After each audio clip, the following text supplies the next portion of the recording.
I know we've only known each other for 4 weeks and 3 days, but to me, it seems like 9 weeks and 5 days.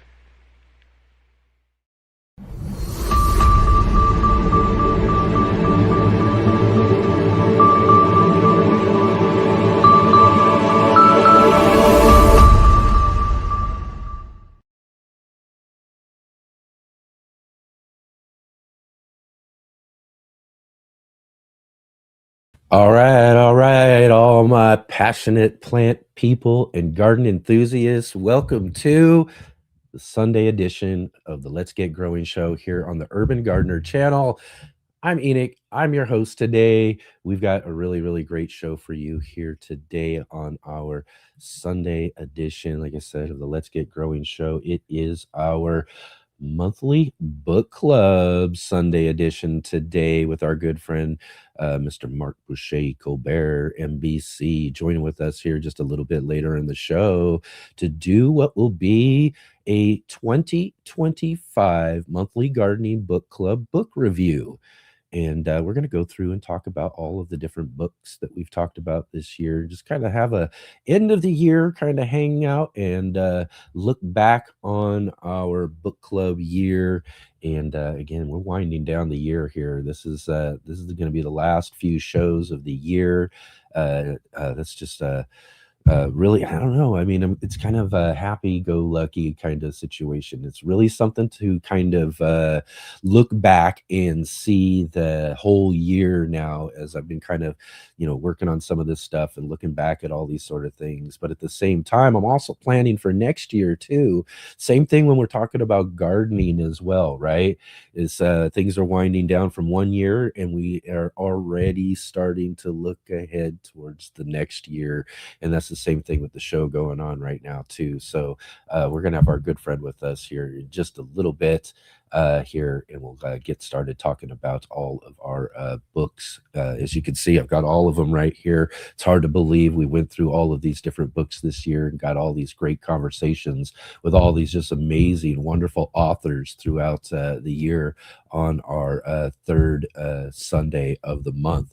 And I know, again, it is the only the first Sunday of the month this month, but that's gonna be all right. It's perfect for a end of the year book review show. So that's what we're going to be doing here in just a little bit here on the show. But again, thank you everybody for being here. Let's go ahead and do this real quick here. You know the deal. Let's go ahead and click that like button. Let's hit the thumbs up for us here at the top of the show, as well as subscribe.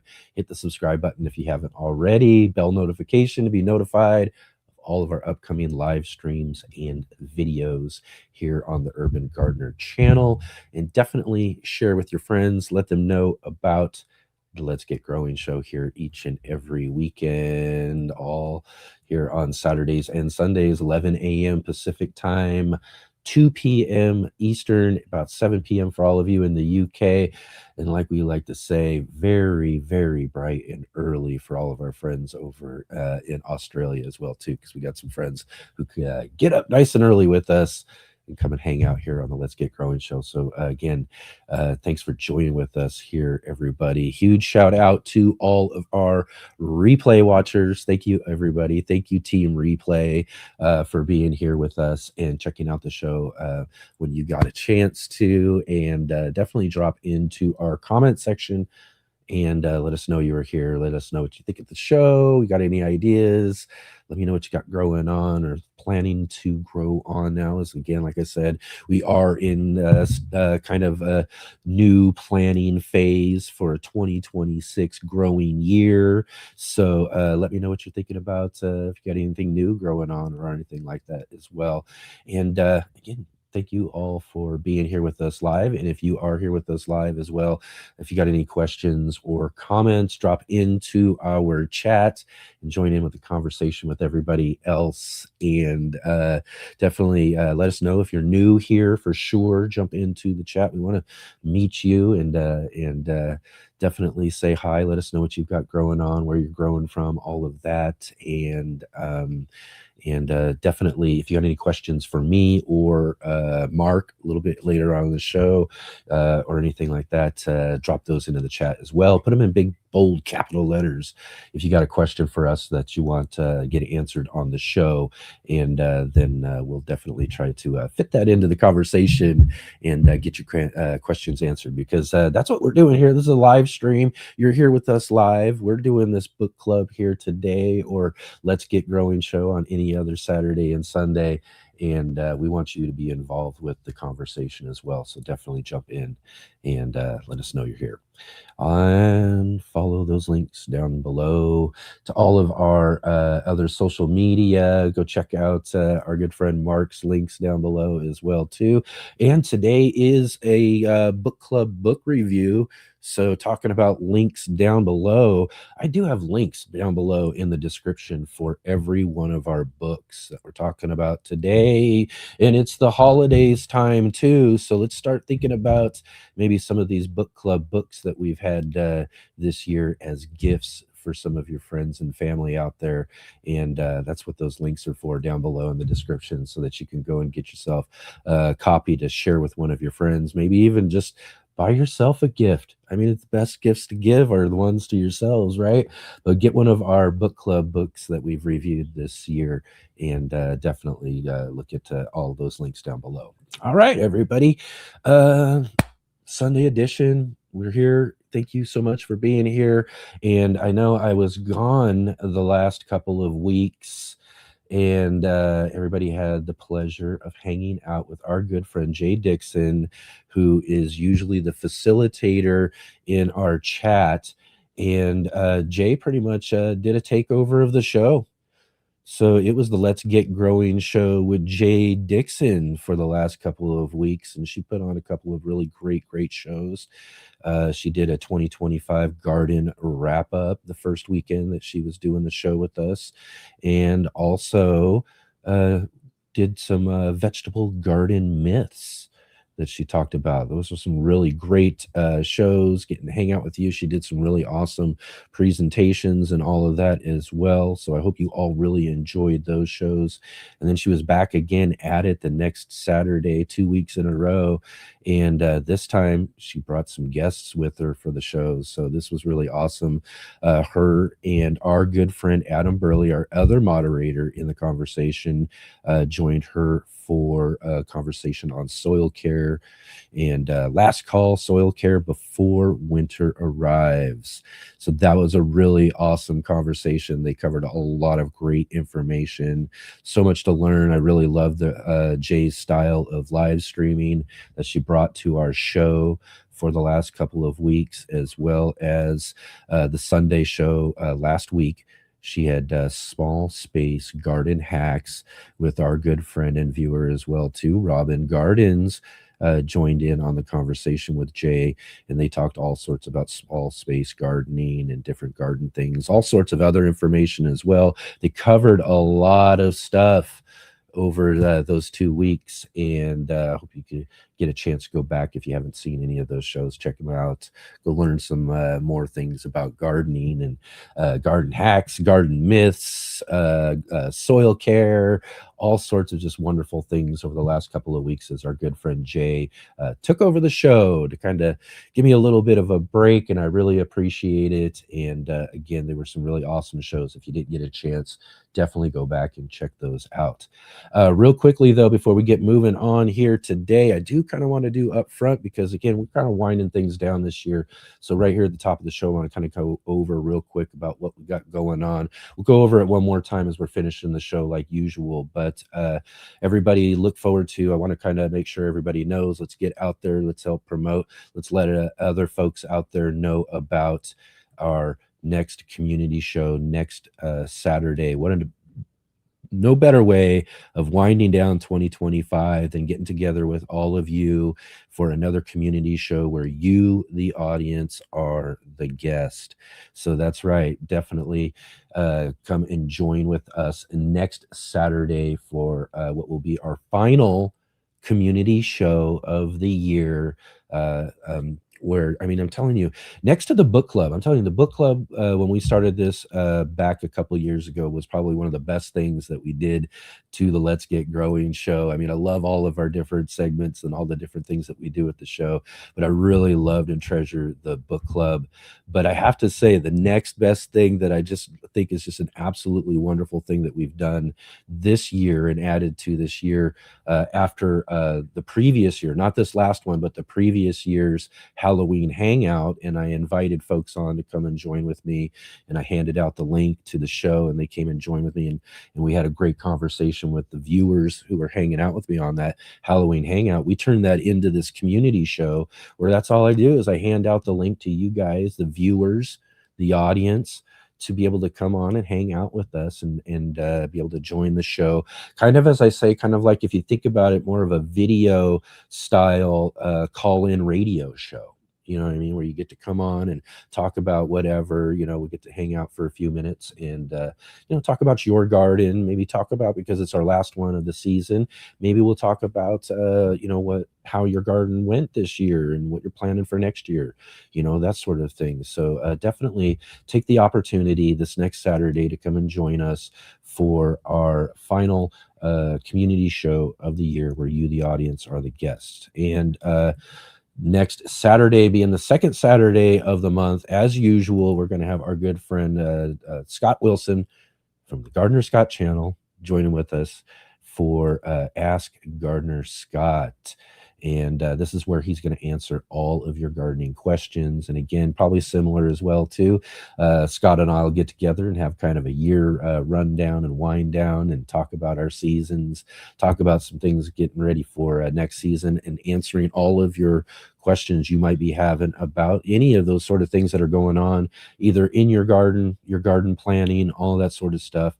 But definitely come and join with us if you got anything that you need to know, because Gardener Scott's the guy to ask for sure. And we're so fortunate to have him with us every second Sunday. So really awesome to have you as well to come and join with us and get some of your garden questions answered.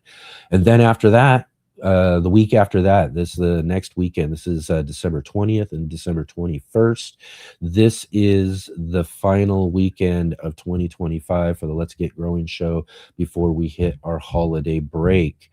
So definitely the Saturday show, you're going to want to come and check these out. These are going to be really fun. Again, similar thing as well. We're going to be taking a look back, talking about all the things. And like I said, I can't believe the amazing guests and the amazing shows that we've had over the 2025 year. We're going to get together, like I said, December 20th for that final Saturday show of 2025. We'll have some special guests coming to hang out with us as we do for our holiday shows. We'll get Charles from Ivy Organic, our sponsor. He'll come by and hang out with us a little bit here for our final show. We'll get with him and talk with him about his year.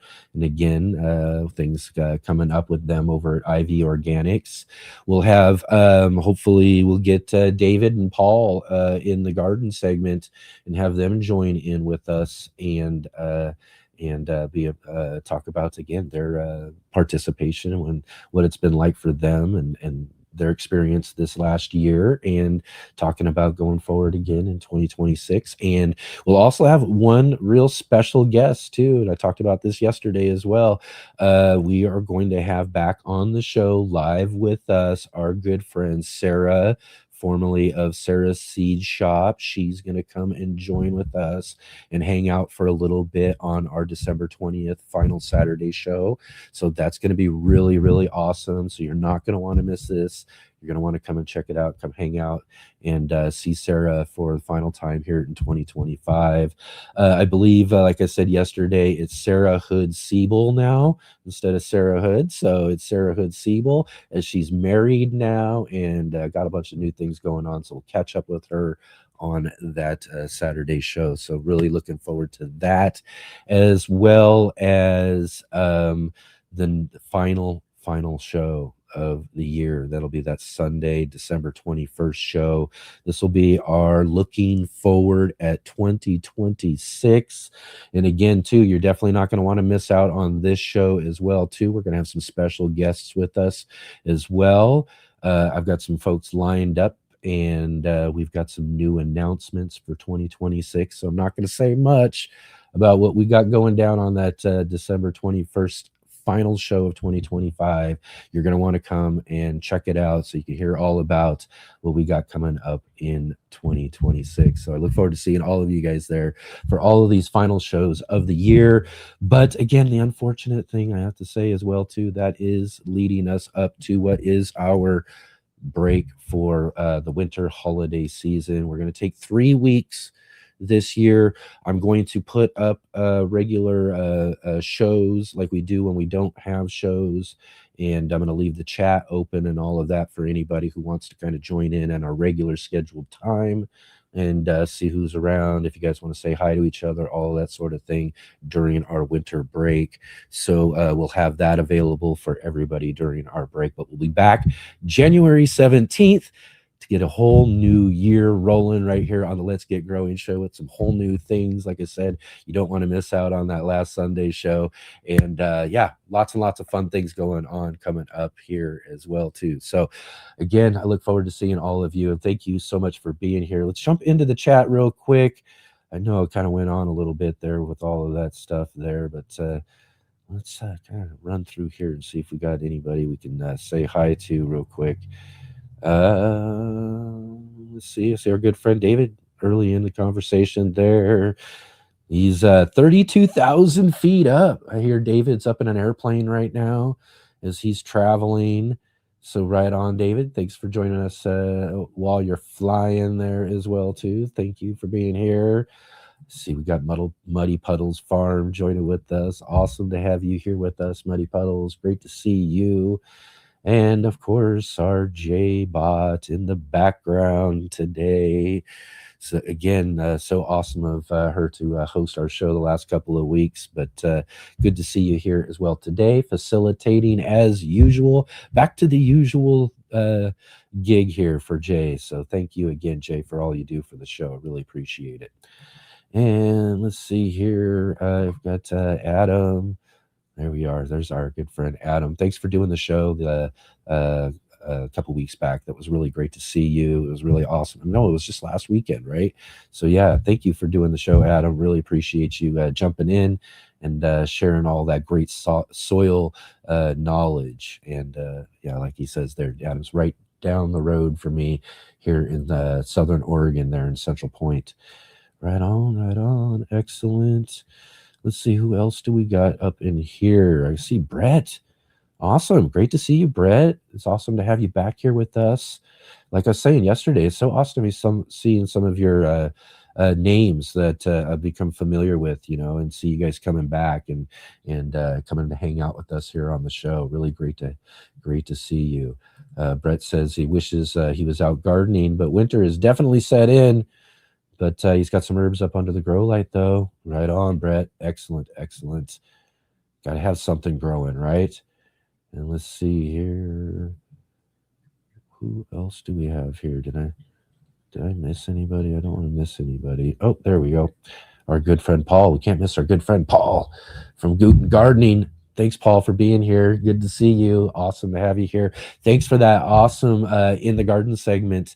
Last week we've got David's coming up here in just one moment here as well too, but thank you, Paul. That was really awesome. Great In the Garden segment last week. So right on. Good to see you in the conversation. Excellent. Right on. Let's see here. Bote is like, Jay did a mutiny, but it's nice having Enoch, the urban gardener, back after his safari. And so it's a safari today. That's awesome. I'll take that. That's us. Absolutely. Safari in South Africa. It was a wonderful trip. I had a great time. Dusty, excellent to see you. It's really great to have you here with us on the show.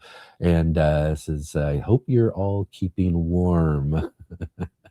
No doubt. There's a lot of people who are getting snowed in, lots of winter weather happening everywhere. And it's not even winter yet. Winter's still yet to come. Oh my, can you believe that? Right on, right on. Let's see. Money Puddle says microgreens. I've been growing them a few weeks now. Just started sunflower and pea shoots today. I know this is what I was saying yesterday. With everything going on, I've kind of run a little behind getting my microgreens set up done, and I've got to get that done real soon. Get some things started. I need my pea shoots too. I love pea shoots. They're my favorite out of everything. But all the others are just wonderful. But I got to get them going real soon. Excellent, excellent. And Jay says microgreens are tempting for me too. Yes, yes, indeed. All right, all right. Let's see here. Oh, Brett was asking any advice on a good place to buy seeds in bulk for microgreens. You know what, Brett? I'm going to hold this question here for a minute because I know the perfect person to ask this. He's going to be on here in just a few minutes, and we'll get that going for when he's back on here because I know he's going to have a great answer for this question. All right. All right. Perfect. Excellent, everybody. Thank you so much for being here. Again, it's really great to be back this weekend. As I was saying, it's been a couple of weeks. It's weird to take a couple of weeks off. It's going to be even weirder, though, too. Like I said, we got to have a few weeks here. We're going to have some great shows here over the next couple of weeks, winding down our 2025. And then we'll be taking another few weeks off. So that's that'll be interesting, but hopefully we'll have geared up enough really good energy to get a really good 2026 rolling this next year. So right on, everybody. Excellent, excellent. Oh wait, let's see here. I see here we got Muddy Puddles Farm show idea. How about a news section, anchors around the world summarizing news reports this month, growing extreme weather, pest problems, and record crops, and all of that. Believe me, I tell you, that would be fun. And here's the here's the thing about doing something like that. And I've thought about it. In fact, I think I even have a little. I'm not even sure if it's still up here or not. Oh yes, yes. Here we go. Let's see if I still. I had this. This used to be a little bumper I did for what I thought I would do. Let me play this real quick, and then I'll tell you why I haven't really gone forward yet with a full-on segment like that, because I have thought about it. Check this out.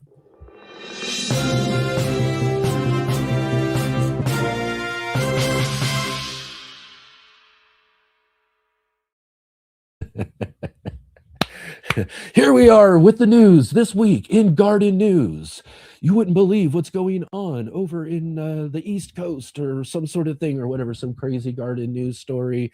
We'd have, like, we got this screen already here. Maybe we'd have one of those pop-up little side screens or something and do all the fun stuff like they would do on a news show.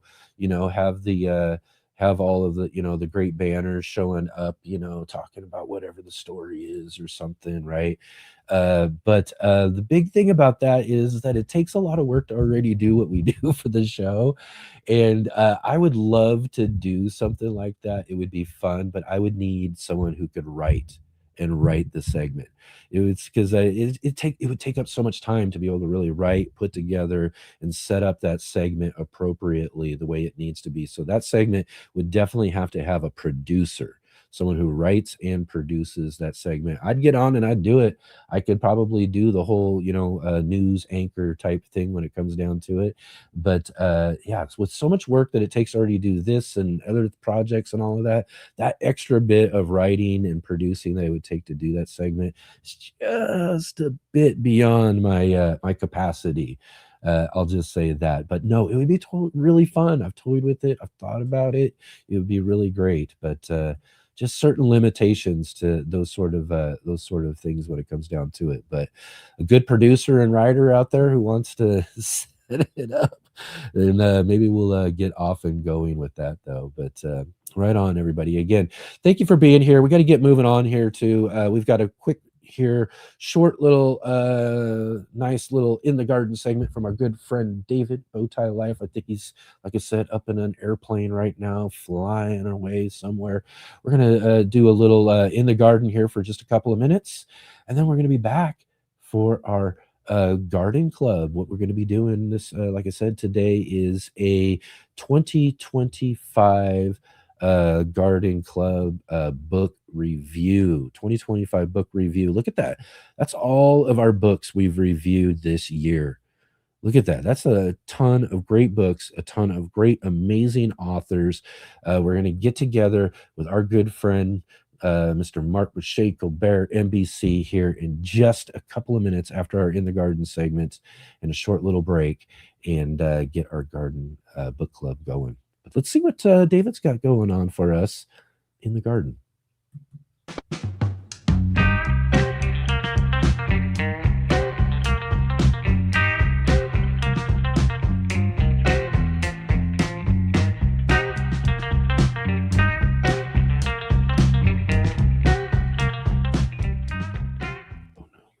Hey friend, it's Bowtie David. I wanted to start by thanking my friend Enid Graham for inviting us to continue to be a part of the Let's Get Growing family in this In the Garden segment. Today, we're talking about a harvest that didn't impress anybody, including me.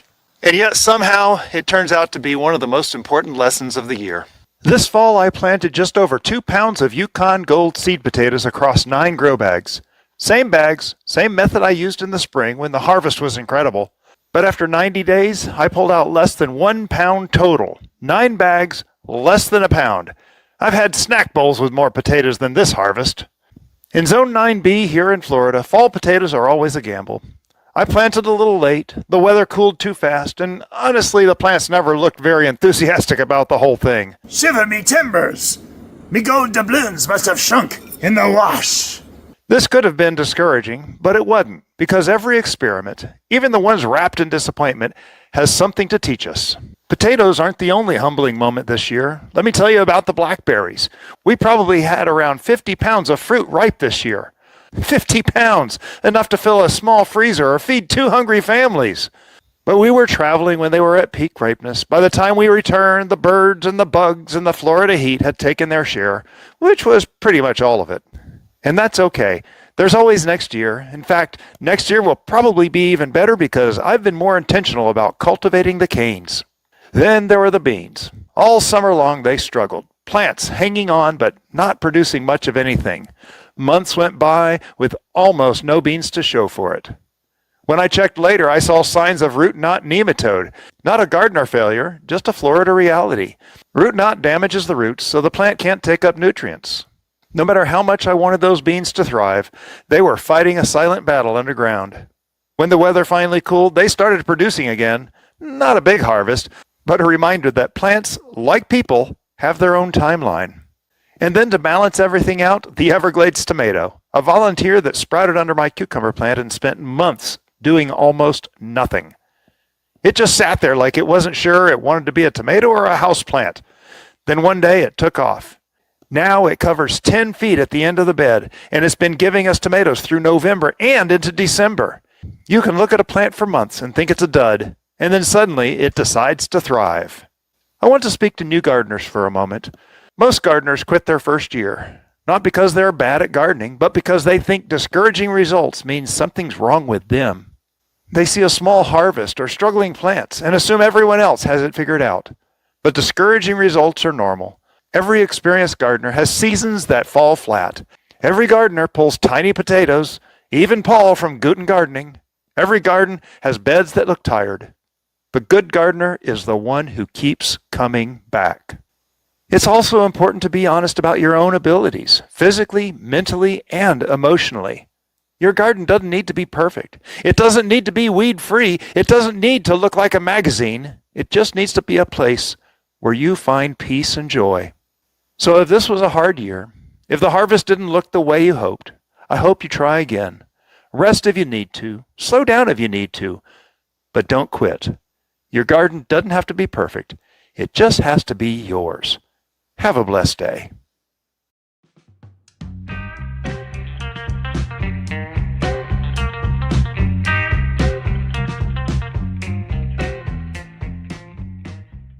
Hi, my name is Charles Malky, biologist and plant expert with Ivory Organics, where we grow cool plants and author Saving the World with the Home Garden. Ivory Organic 3-in-1 Plant Guard has 7 natural oils that protect your plants, not just from the summer heat as well as winter cold, but also protects your plants from damaging insects and rodents. The oils in the product include castor, cinnamon, clove, garlic, peppermint, rosemary, and spearmint. These oils are natural insect and rodent repellent oils, which are encapsulated by the base powder, offering your plants months of protection at a time. One application per year will suffice for protection against damaging summer sunburn and winter sun scald, but if the target is pests, application as much as 2 to 3 times a year may be necessary.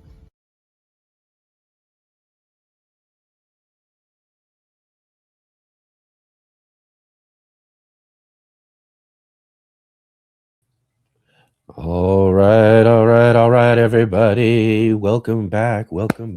Excellent. Thank you, David, for such a great look there into your garden and your experience this year. And again, too, like you said, great things to look forward to in this next year as well. That's just one of the things I love about gardening. Just like I love about baseball, right? I always say this, there's always next season, and I always look forward to so many great things, especially this time of year as we're looking back to what we can look forward to as well. All right, excellent. Yes, excellent. Thank you, David. Awesome. And again, too, thanks to you guys, David, Paul, Mark as well. All of you guys doing the In the Garden segments for us throughout the year here on our Sunday edition. Really awesome. I see Robin Gardens in there saying hi from Chicagoland. She says she's back from Wisconsin. More snow here last night. Looks about like 9 inches. Oh, wow. Excellent. That's a lot of snow, boy, oh boy. Right on. Okay, well, everybody, it's time to get moving on here today. We've got a lot to talk about. We've got some really great books for our monthly gardening book club book review. So let's get this book club started.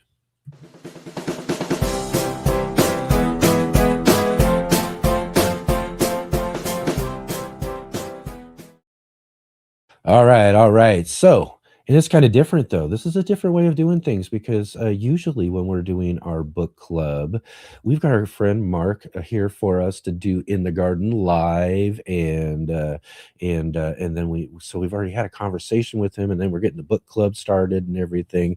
But this week's a little different. We're doing it the first week of the month, and so we've got David's In the Garden, and now. We've got for our book club, we've got our good friend joining with us here now, Mr. Marc Boucher-Colbert, Hey, buddy. MBC. How are we doing today? It's great to see you. I know. Usually we get a good old pregame warm up here, but because we shifted weeks, I had something right before this, so I just slid on in as the program was starting. But it was fun to see David's In the Garden segment. That was pretty cool in terms of just serving it up real honest. I like that quite a bit. Yeah. Like I said, you're usually here for In the Garden, so you don't usually get to see the other In the Garden segments. And so, right on though. But it's great to have you here as well, too, finally. And we are here for the final book club of the year here. This is the 2025 monthly gardening book club book review, and we're going to talk about all of these. I've got all mine right here. Oh my God, me too. When I made a little video for Instagram to show off this and what a hefty load. I mean, it's like, I know I had to really work one. Wow, we did that this year. That's a cool, and each book is just a cherished memory. I gotta say, it's like vivid. Well, the thing I love about the book club, of course, is not just that we're reading great books, but we get this moment with the author. We get this hour with the author to just ask them about the book or whatever. Just get a snapshot into their lives. I remember, Deborah Trentum. When we interviewed her, the first person we did. Oh, you want to jump right into it then, huh? Let's do that. No, but I'm just remembering where she was. She was it's not even about the book. Italy, it was like nighttime for her in Italy. She was on kind of tour. She was about to tour a garden there. She was on holiday or something. and We were then worried Addie about the turned into her. connection and everything because she was so far out there somewhere. Yeah. Well, she was in some basement, and I think she barely made the. She got a friend's cell phone that had a hotspot, and just Yep, that kind of yep. fun stuff. Or what's his name? That was a great Thor. way to start the Yeah, year. Thor Hansen was in his car because he had to drive to his local library Yes. because that's where the Wi-Fi signal was the strongest. Yeah. So it's just you get the It's so great. snapshot into people's life because when you read a book, it's like the author's an abstract entity. It's like somebody floating out there who's put all those words together. But when we get to interview somebody, we're talking to the human person. We're getting into their life a little bit, and it's just so fun. I love that. Yeah, yeah, it is. It's really amazing. And those are such great points though, too, is that, and I love those two examples because, yeah, these different experiences with these authors, these discussions that we get, and we always talk about how that's what makes this book club so much fun and so much different than your normal neighborhood book club, or what that you might be involved in, or that is that we do have that month or whatever time period you set up in your book club to review and to have fun and enjoy the book and read it, really read up on it. And then when we get together for our book club meetings, we're not just sitting around and talking about the book and sharing our own thoughts and everything about the different parts and aspects of each of these books, but we got the author right in the living room with us. You know what I mean? We've brought the author right into the living room with us to discuss and talk about, not just between ourselves and what we think about the book and all of that, but getting their thoughts and input outside of what we would get just from reading the book that they wrote. It's just, you get so much more, as you said and mentioned too, you get so much more in that conversation with the person versus the book that just has their name on it, right? Right. No, exactly. And I get a sense of almost like friendship and companionship with these people. Like, our last guest was Kristen Graves, the Garlic Companion. Yeah. Just having touched into her life and what that's like. I started following her on Instagram, and this is her big season where she's at the holiday market. So I'm kind of following her on Instagram and just seeing what's going on with her. And I'm like, oh yeah, man, she's got that black garlic coffee rub that she's selling. Oh, if it were being shipped from Canada, I might order that, or whatever. So it's just like getting involved with these people and their story. Yeah. The book. Yeah, because that's one thing we're finding out, right? These are really people, and Totally. that I don't know if it, I mean, it's one thing, you read a book and like I was mentioning, you got the name on the front, but now we've got them in our living room and we're getting to talk to them and meet them and get to know them as people. That's just that really extra, that real extra bit that is really special about doing this type of book club is that aspect of it. Sometimes the viewers don't get this perspective, but we've had a few of them who hang out after the show with us. Like Cisco Morris last year, the viewers from Seattle wrote those great books, Ask Cisco, and he could just go on with story after story. Oh my God, He's so first funny. of all, he had us in stitches the whole interview, and his book is amazing, ooh la la. But then he hung out for like a half hour talking to us after. It felt like such a privilege. It's like, wow, we got an extra half hour with Cisco after the show. That was amazing. Yeah, that is one of the fun things about doing the show. I've always thought it would be kind of cool to do kind of like like just an extra after show recording. Yeah. Like as soon as we're done, we meet up in this and record this other little after show conversation as a bonus or something like that. Totally. That would be kind of fun to do. But yeah, it's just great, like you said, just to really get to know and see where a lot of these books come from by getting to meet and hear from these different authors throughout the years. Just really great. Real quick though, before we do get into our book club really heavy here, I guess I just remembered we did have a question that happened earlier in the show. I need to fall back on here because the microgreens. Yeah. So let's make sure we answer this question for our good friend Brett, who's in the chat with us here today. And he asks about any advice on a good place to buy seeds in bulk for microgreens And I figured, I know a guy who really, really grows a lot of microgreens and really, really loves to grow microgreens. In fact, I've adopted even your method of growing microgreens on a smaller scale, Oh all of yeah. that sort of stuff over the years and everything. So I figured it's perfect to ask my good friend Marc Boucher-Colbert, what is your advice or recommended place for getting bulk microgreen seeds? Well, okay. I'm gonna say I'm a devotee of Johnny's Selected Seeds there in Maine. I love their company ethic. Their Mhm, seeds are very high quality. True Leaf is also a good spot. I think they're in Denver. They specialize in microgreens as well. Johnny's mhm. doesn't Yeah, specialize in I microgreens, think but they have a whole Adam was mentioning that one. Yeah. section in their catalog, like a 4-page section on microgreens and sprouts. But yeah, I get dwarf gray sugar peas from Johnny's. I think that's one of the places where that is a pea shoot that is just unrivaled for sweetness, and we eat it almost every day. My wife puts it in her smoothies. I grow a lot of micro broccoli for our salads. And then I'm just about to start into some winter herbs, so that's coming up in this next week. Yeah, so Yeah. mostly I rely on Johnny's, but occasionally from other places, and sometimes I even save my own. Like I'll grow a big bunch of kale seed and save that, and then just grow kale microgreens from that extra seed. So sometimes I'm using my Hmm. own seed. Yeah, it's good. And same like I was mentioning earlier too. I think you're mentioning growing pea shoots. Pea shoots are one of my favorite Mhm. microgreens. So I'll harvest up a bunch of peas and grow extra peas. And once I get it kind of enough peas for myself, then I let the plants go and let them grow seed for me. And I just harvest up a bunch of pea seeds so that I can have pea shoot microgreens through the winter time, kind of like you're saying with kale and a lot of brassicas, especially. Those things, you just let one of those plants go. You let one of those Now, things go to seed.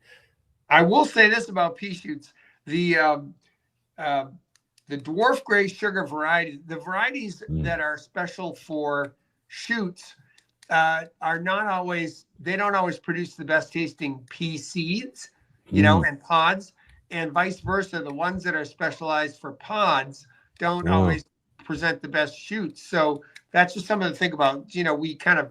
We realize that with a lot of other vegetables, and but it's good to think about for seeds too. That one in particular, um, Yeah. there's some big differences, and I've tried some different other peas as microgreens, and the shoots were kind of fibrous and tough. So Mm. I'm a DG. There's only 3 letters in my pea shoot vocabulary. DGS, dwarf gray sugar. That's it. That's all I grow from. That's the one right there. Oh man, DGS all day long.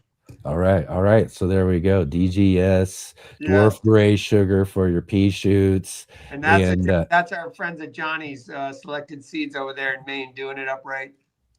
excellent, excellent, excellent. Yeah. So Yeah. definitely, I got to get. I'm behind on some things, but that's my goal right now for my indoor stuff. Is I got to get my microgreens light station resituated, set up, ready to go. Get some new things growing for my winter microgreens. That's kind of just as the outdoor season cools down, I go indoors with microgreens, and that's what Yeah, I like well, to the do. last thing I know we have a lot to talk about books, but the last thing I'll say about that, kind of following up on what David said, Bowtie Gardens, is if you have a failure, it's like you restart the crop in like 7 days. That's the thing that's so great with microgreens. It's like your growing span is I literally anywhere from like 5 to 15 days. So if one planting fails, you quickly can see that and you go on to the next. So there's almost, you don't have to stare at a crop that's rotting in the field or that's going under insect attack for Mhm. too long. You just get rid of it if it's not looking good and just start over again. So those quick cycles are really, I find it an encouraging way to start. If you're just getting into gardening, microgreens is a great way to go. Yeah, absolutely. Easy. And again, like I said, I liked your setup, where you just build these little wood or build these wood things and you put them on a tray. Yours are more of a larger, more, you built and set up for like maybe a more commercial type of situation. Yeah, when I was doing restaurant work, I did it. Yeah. Yeah, but I kind of scaled it down Yeah. and built smaller ones and just used a smaller kind of baking tray, and Right. scaled it down. And that's what I use for my garden trays because they just kind of replace and do real easy. Everything works out perfectly for them. And yeah, so I kind of like that little setup, but I also like trying to play around with other different ways of growing some microgreens and all that sort of stuff as well too. But Well, people who are interested in that, I do my little thing called Microgreens U, where yes, good to Microgreens mention that. University, the free and open learning, where I'm just like experimenting with a bunch of different things, and I just document what's going on. So I'll have another video out this week on my Instagram at Urban Ag Solutions. Yeah. What's going on? What am I trying? What am I trying to learn with my microgreen stuff? So stay tuned to that if you're interested in microgreens U. Yeah. So definitely, if you haven't had the chance to yet, or have, there's a link down below in the description that take you right to Marc's Instagram there too, where you can follow along with him for Microgreens U. It's always fun. And I think that's one of the great things that you follow along with his Instagram. You're always doing fun experiments of one kind or another. And it's always great when, especially during the winter time, when we get you stuck in that little winter grow room and you got all sorts of different fun experiments going on. But anyways, let's get back to talking about some books. We got a bunch of books to get through here today. It's unbelievable, it's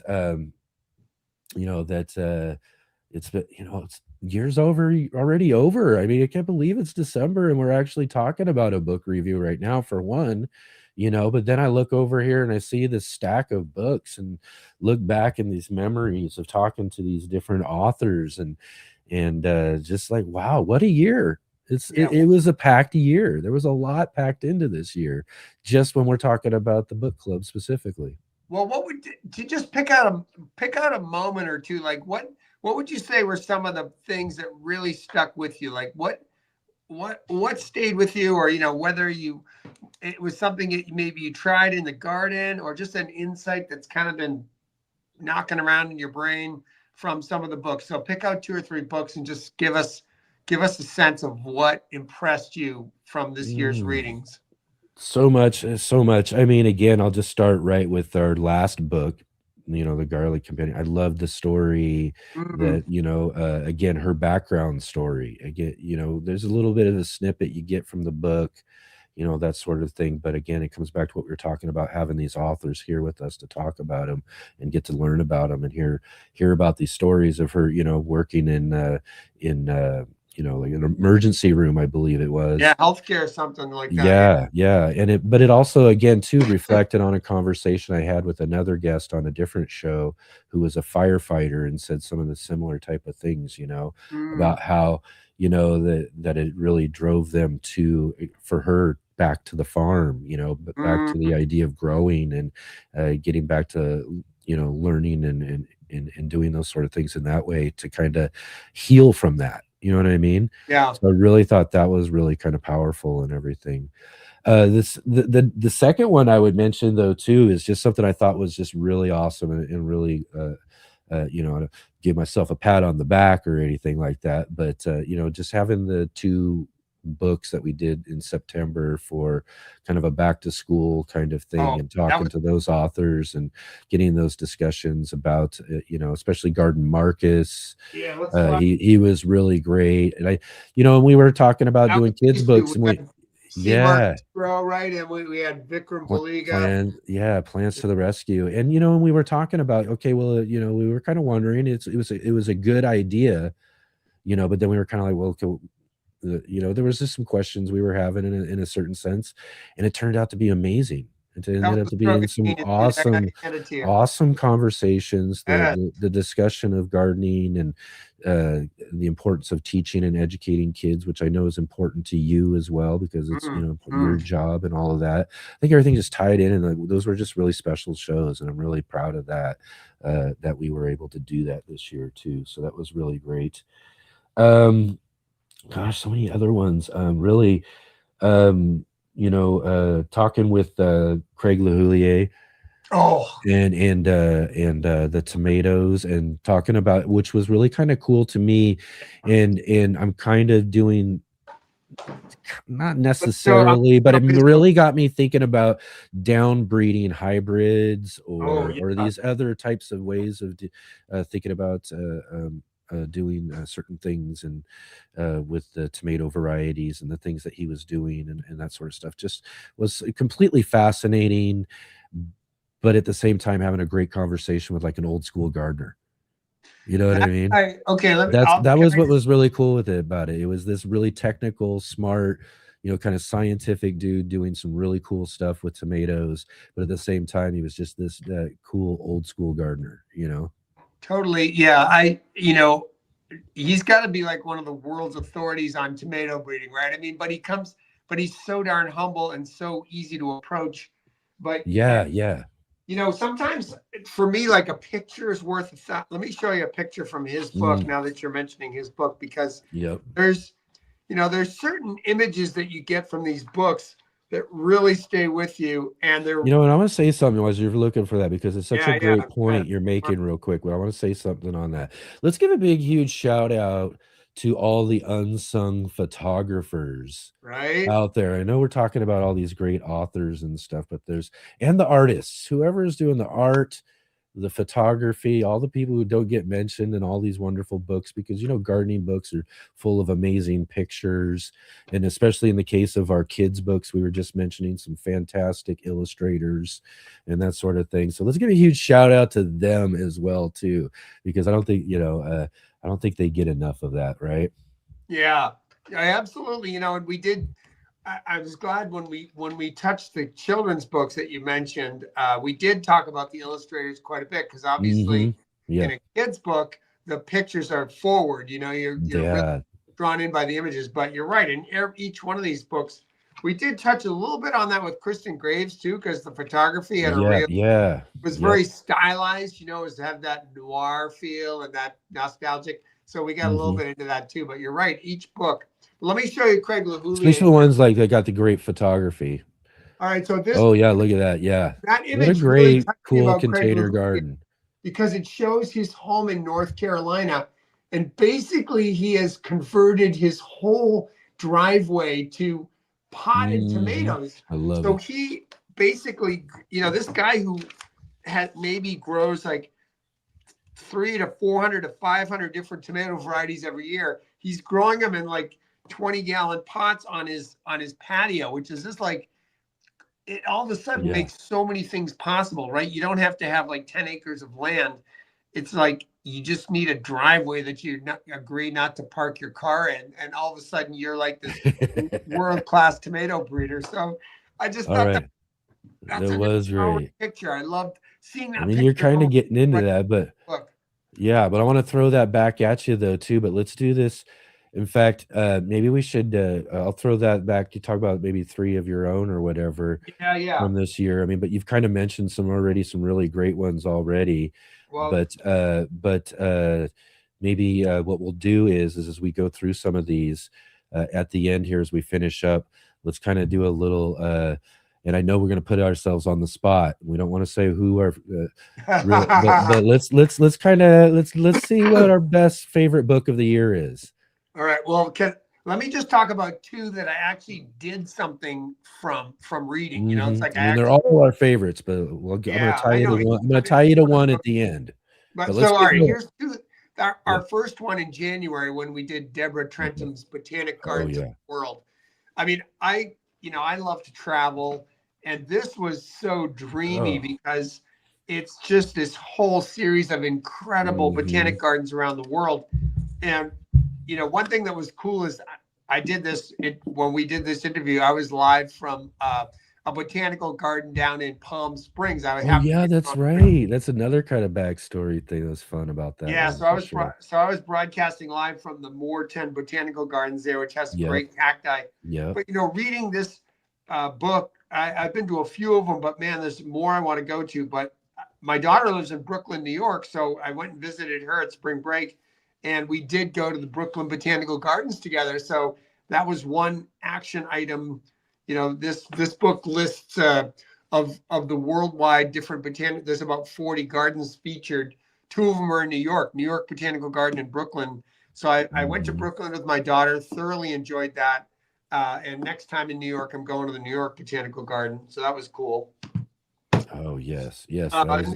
Another one. These are both hardcovers that we looked at. But this one, Christian Douglas, The Food Forward Garden. Oh, amazing. Again, photography. Oh, my gosh. So inspirational. But, you know, one thing I tried in the garden, he has these, I'm going to show the picture here. He has these tomato arches. Let's see if we can see that. Can you catch these arches that of like cattle panel that go over the bed? I don't know if it's easy to really see that or not. But they're so full of plants, though. But yeah, you can kind of get that on one side of it. Then the tomato will just start and overtake the whole thing, and the fruits hang down. So I did that at our school garden this year. I framed a little pathway with one of these cattle panels, and I grew tomatoes, cherry tomatoes up one side and beans up the other. And it was perfect. It was a great idea. I sent Christian Douglas the picture of it. He's like, "Nice job, man." That's awesome. That's perfect. So yeah, it's kind of fun to thank the author for this inspiration. But you know, the pictures, especially in the Food Forward Garden, are the design aesthetic is so. Let me just show you another one too. This guy's spent his time both in formal, like, you know, European garden design, and then all these permaculture farms. So he just absorbed, like, here's one that will just illustrate the point very nicely. He's absorbed the classical vocabulary, right? So you can see let's try to get that. There we go. The order. There we go. Like the beautiful order of that garden. It has a beautiful axis and all these nice little geometric beds and a fountain in the middle. So that feels like very European, very crafted.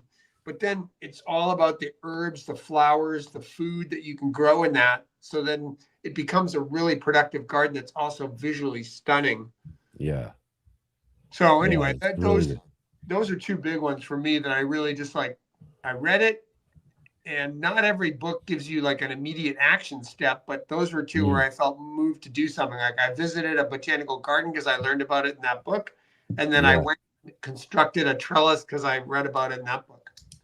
Yeah, and I know I got to get out to see some more. My last botanical garden was down in San Francisco. In fact, I did a live walkthrough of that botanical garden back in the day when I did that a couple years back, and it didn't turn out very well. I mean, with my phone reception and going through there and being outdoors and the wireless at the time, it didn't turn out where you could see very well, but the Botanic Gardens was beautiful. There were so many awesome things to see and all of that. But that's where we're starting too for the year. This last year in 2025 was January. We had Deborah Trentham on for Botanic Gardens of the World. And as you were just saying though, Mark, this was just an amazing, more so than a trip around the world, looking at all these just amazing, cool botanic gardens that are just all over the world. But this was just also an amazing trip through history. Like, that's the other thing I did not get and understand before I got into this book, and was like, what are some of these early ones? 1400, 1200, 1400, you know, some of these early old botanic gardens that are just in some ways ancient. I don't think it qualifies ancient, but you know, they're old, been around for hundreds of years, you know, and still going today, still, you know, got gardens, still doing things. And that was what was just really, I think, one of the most amazing parts of the trip and the garden adventure we got to do going through this book, was to get to see this. And it wasn't just like, you know, you think old European, there was South American, there was just, you know, around the world, you know, this is, you know, Botanic Gardens of the world, and so much history of those gardens around the world was just so amazing. I was so enthralled in this book right at the beginning of the year, just getting to start the year with this really, you know, around the world in 30 days, right? Oh man, it was dreamy. It's the kind of book that draws you in. But, you know, one thing that I really like, Deborah Trentham is like a garden historian and a lecturer in England. So she's high class. I mean, she does really great Yes. stuff. But one of the things that I liked is that she really confronted some of the colonialism, that botanical gardens are like collections of stuff that people have stolen and just taken, some of them, from wherever they went. They're like, that looks cool, let's bring it back to my country and build a glass house. So, some of it, there was having to deal with some of those colonial legacies, which I thought she did a good job of acknowledging. And, the botanical gardens are acknowledging them too. And then there's this other issue of like, as climate changes, botanical gardens are becoming refuges for plants that, or as we destroy, environments. So botanical gardens are becoming like kind of like arcs of preservation as well. So they're really, they're just, as they modernize, they're confronting all the issues that are part of society. So it was, sometimes you think, oh, the garden is a place to get out of the world and to get away from the world, but sometimes it's a place to dig more deeply into the world and the issues that the world is facing.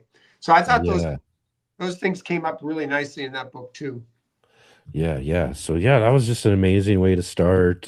Such a great, and just, I don't know. I mean, again, we talk about photography, but just the amazing places in these, I mean, like, look at this one here. I mean, a big old fountain coming down off of it there. Oh, that's in Singapore? Yeah. Oh, with that's in the the tram coming through. God, I gotta go to that airport. I gotta see that. Here's another one I gotta see.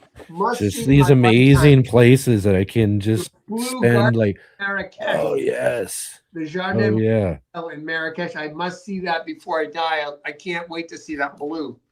The cacti blue. Oh. Yeah. Just this is pure eye some of the cool Asian gardens. Oh my God. I mean, places I could just spend days and days just but so full of wonderful stuff. Deborah really did a great job, and like you mentioned earlier too, how awesome of her to make her time and get to us through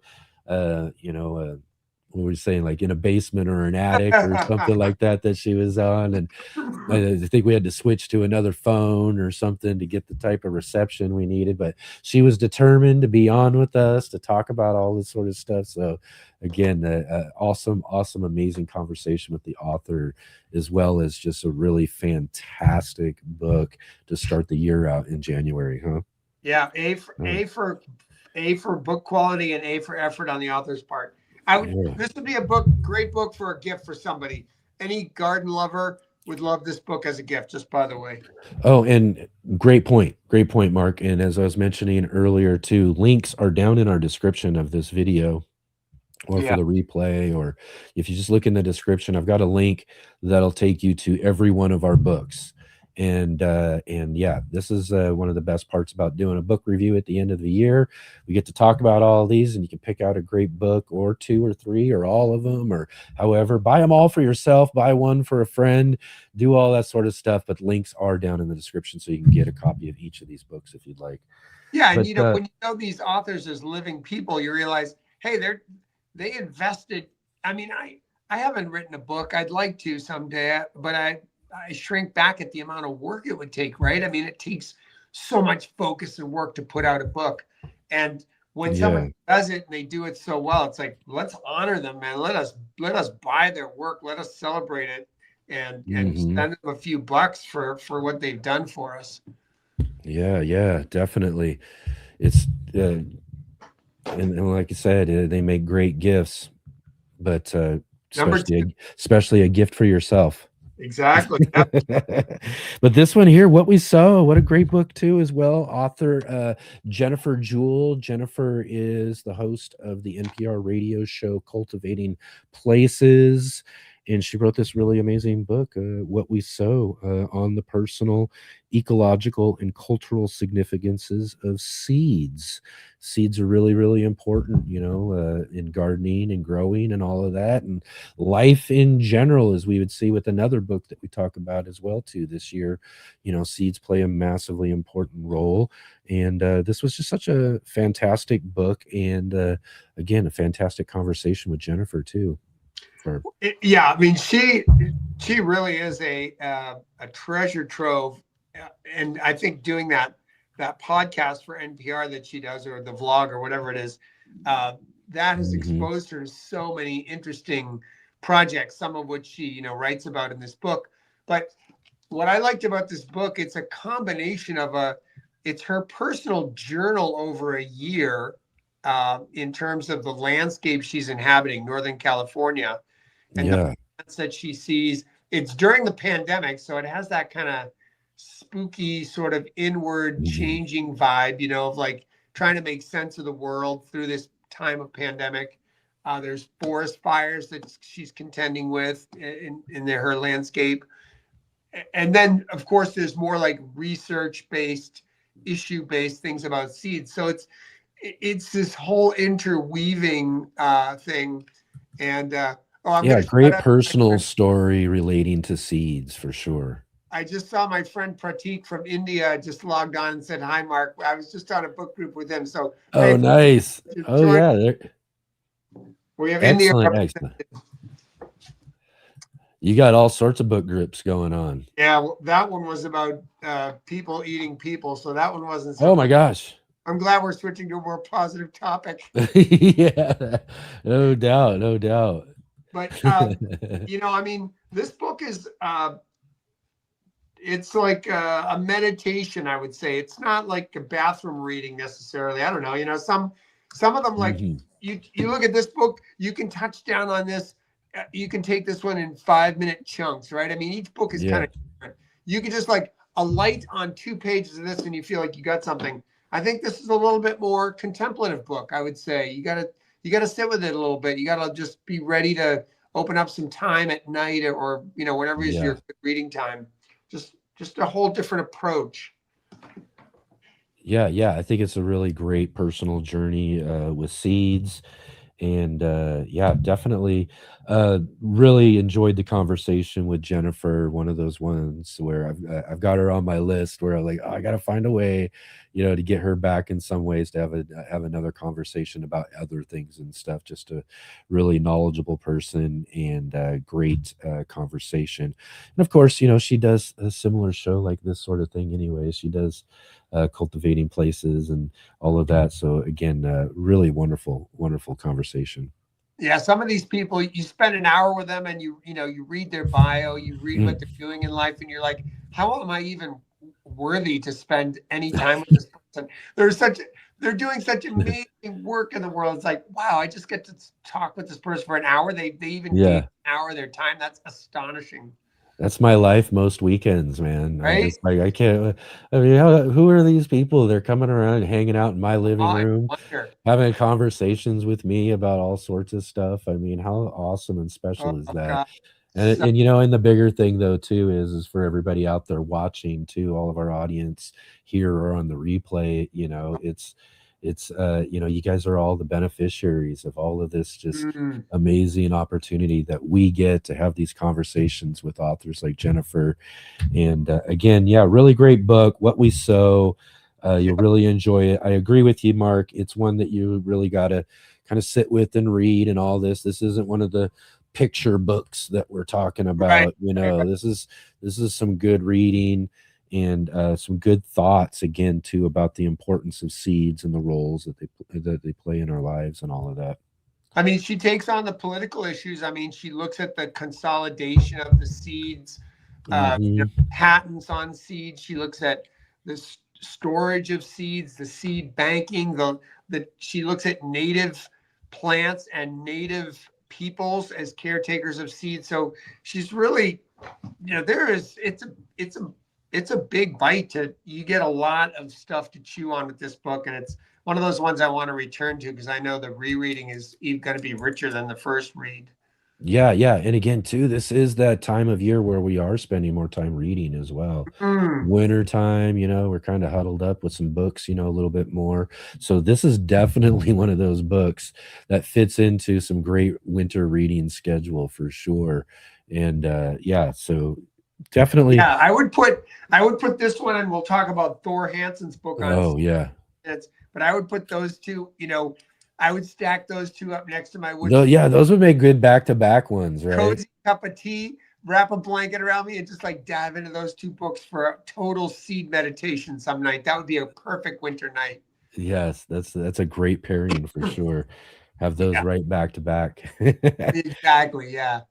Right on, right on. So what are we we're up to March now. March. Was that We're climate mar change resilient? Yeah, we're marching into March with the climate change resilient vegetable garden, how to grow food in a changing climate Mm, by Kim Stoddart. And she also is editor of a garden magazine out of the UK as well, and put together this just really great book on all these different things to be thinking about in our garden spaces when it comes to different aspects of a changing climate. That again, I'll say this though too: if there's anybody and people who know and understand implications and the things that are going on in a changing climate, it's us gardeners. We're yeah. all growing from season to season, and really, relying on all of these different things that the climate really uh, is important to our space, our garden spaces. So we really are first, like, we're like those first responders, or the first on location when it comes to what's happening when it comes to climate change, as well as the farmers and other folks as well too. They're seeing it on a really, really large scale. But this was a great kind of delve into some of those thoughts, though, right?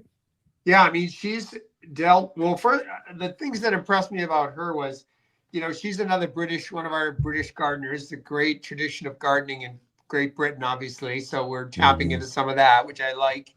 Um, she said that okay, she wrote for the Guardian. She came out of corporate life and then went into gardening, and she wrote about gardening for free for the Guardian newspaper, I think in London. Um, and so that's sort of like she's got this whole repurpose ethic, reuse. It's a kind of a good call. A lot of times as gardeners, we're just as much consumers as anybody else, right? We're just buying all these products, and we see these new products, and we're big users of plastic, all this kind of stuff. So, Kim's call, first of all, is like, hey, simplify. Less is more. And then, of course, she tackled, Hmm. like, she's dealt with drought and flooding. So she's looking at both of those things in the garden, Some plant fire resilience. seed saving, Hmm. be just that sense of resilience. Yeah. What do you need to be a resilient gardener? Yeah, yeah. I find it was very inspirational, and one of those books where she's kind of a thought leader in this area. So it's good to Hmm. it made me think some of the things you may be like, oh yeah, I know that, or I do that, but it's the sum total of seeing it all. And then, like I said, again, the photos. Oh, she's big into leaf mold. Oh, the other thing, Hmm. Yeah, I was just looking at it. Actually, I was just looking at that one. yeah, just letting the British, I guess, love the leaf mold. We don't talk about it too much in the States, but just Yeah, piles of leaves rot just on their own. And then you get this crumbly, beautiful material that can be used as a potting soil. yeah. I don't know. Did we touch that in this one or not? But they also love over their wooliculture. I don't think that's in here though. Which one? What is it? Uh, Wooliculture, using sheep's wool Oh my as a God. mulch. She might have mentioned that actually. Uh, Yeah. I know somewhere at some point that came up in some conversation I had this year for sure. Well, here's a page that I can't remember if it was I this really book or like. not. One of the things she says is she's talking about just growing, like observing things that happen. Like one thing she observes is like her strawberry runners go into the gravel pathways and they grow better in gravel. So she's Mm, experimenting with growing strawberries in just like piles of gravel, which is like, oh, right. I want to try that. And then just this never stop experimenting. So just she's just attuning us to the land, looking at our gardens, observing, and then feeling empowered to try things. Yeah. That one specifically, I would find interesting. I love growing my strawberries and would definitely gotta try that, because I've also found very similar though too. Is it the, you know, I mean, these are runners, so they're propagations in a way versus, like seeds popping up from the season. I've had like tomato plants, other plants just pop up in my alleyway right in the gravel and just Right. grow fantastically. You know what I mean? So I've Yeah. been interested in that experiment with strawberries because something about it makes some sense to me. And I want to see how well that would work as well. Yeah. We haven't done a book per se on permaculture, but I'd say this one is a book on permaculture. Really, it really is what permaculture is about. It's about Yeah. looking at systems, and she plants lots of vegetables and flowers together in big blocks versus the rows. So there's just lots of ways she's nesting ecological systems in her garden together, and all the conservation of resources. I would say this is, if you wanted to put a label on top of this one, I'd say permaculture. Yeah. That's something you're interested in. Yeah, permaculture book without saying permaculture on it at all. Yeah, right, exactly. Maybe she Yeah, says on it to in something. the book. I remember she uses it a couple, but also too, again, really fun conversation, and discussion with her, about the book and putting the book together and all of that as well too. So again, one of the fun things about getting to review and read a really great book like this is, of course, as we like a broken record say over and over, is it's just she's such a wonderful person. And well, here's a fun story. Oh yeah, she's got this. She's easy to. She's got this kind of vibrantly shocking red hair. Yep. So this was our March selection. So I was reading this, starting into February and then into March. But we go up to I was up at the Flower and Garden Show in Seattle in February, and I'm walking around and I see this woman with this bright red hair taking pictures of things. And I'm like, That's oh my God, that's Tim Stoddard. So I went up and introduced myself, and she had flown over from England. She was covering the Seattle Flower and Garden Show, which is saying something, that's pretty cool. But so she was covering it for all of her outlets in England.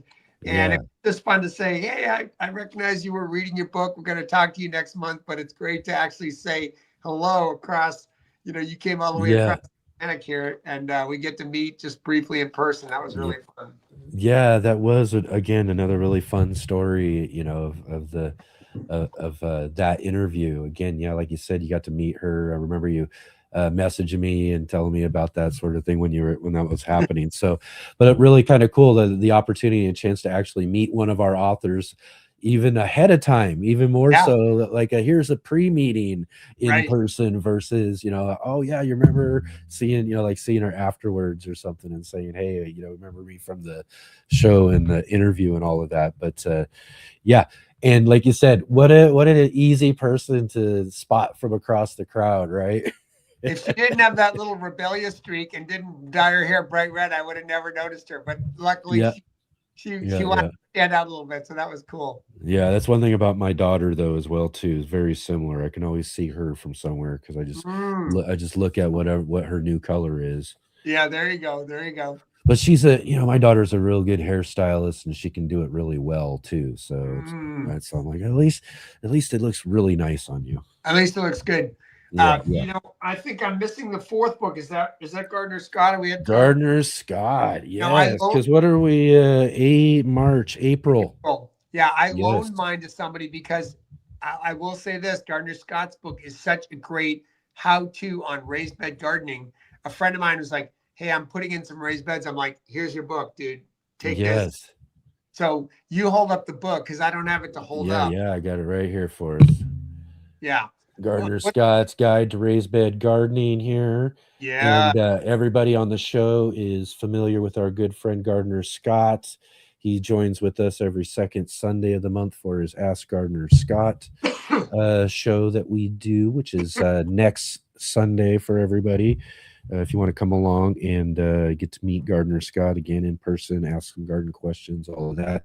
But he's the go-to guy here that we have for the show as far as, ask questions and get information and all of that, because I've been following him for years and getting great gardening advice from him on YouTube and all of that. So it was really awesome to be able to include him as he became a first-time author, publishing this book on raised bed gardening, which he really, really does specialize in. For anybody who follows along with him on his channel, you all know that. But yeah, this is, again, too, we like to cover a lot of different styles or types of books. One of the things we think about, monthly gardening book club, or at least as I was even originally thinking about it too. I was like, well, we're going to get caught up in doing all these sort of how to garden, how to grow type of books. Yeah. But then I was like, well, no, there's all these different varieties and types and different kinds of books that are, around gardening. But we do got to dedicate our time to some real good how to, especially when they come along with such great quality as what you get with Gardner Scott and the information. And he just really covers almost about everything you can think of when it comes to raised bed gardening in this book. Yeah.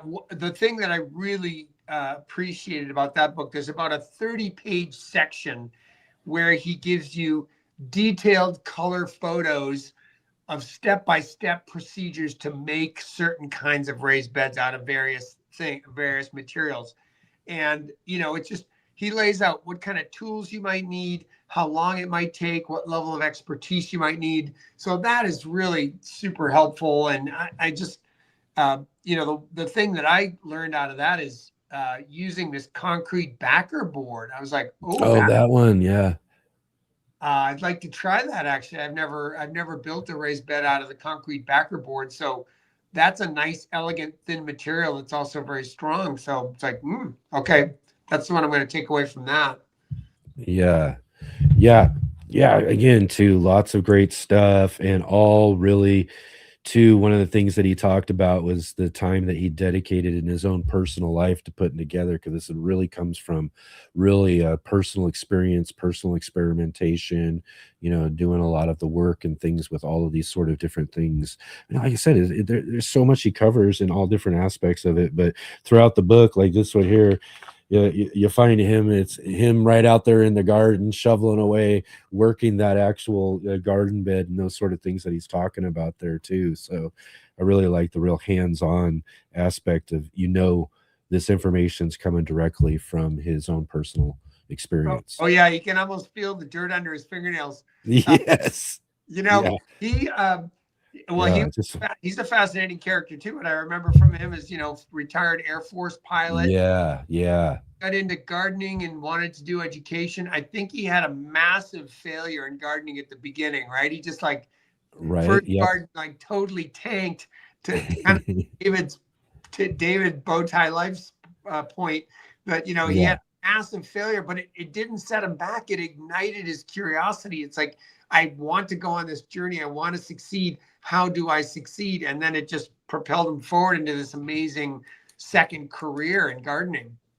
Yeah, definitely. It's such a great story. Like you said, I'm always fascinated. Every now and then I'll pop a old school pilot question at him or something like that too, because I find that so fascinating.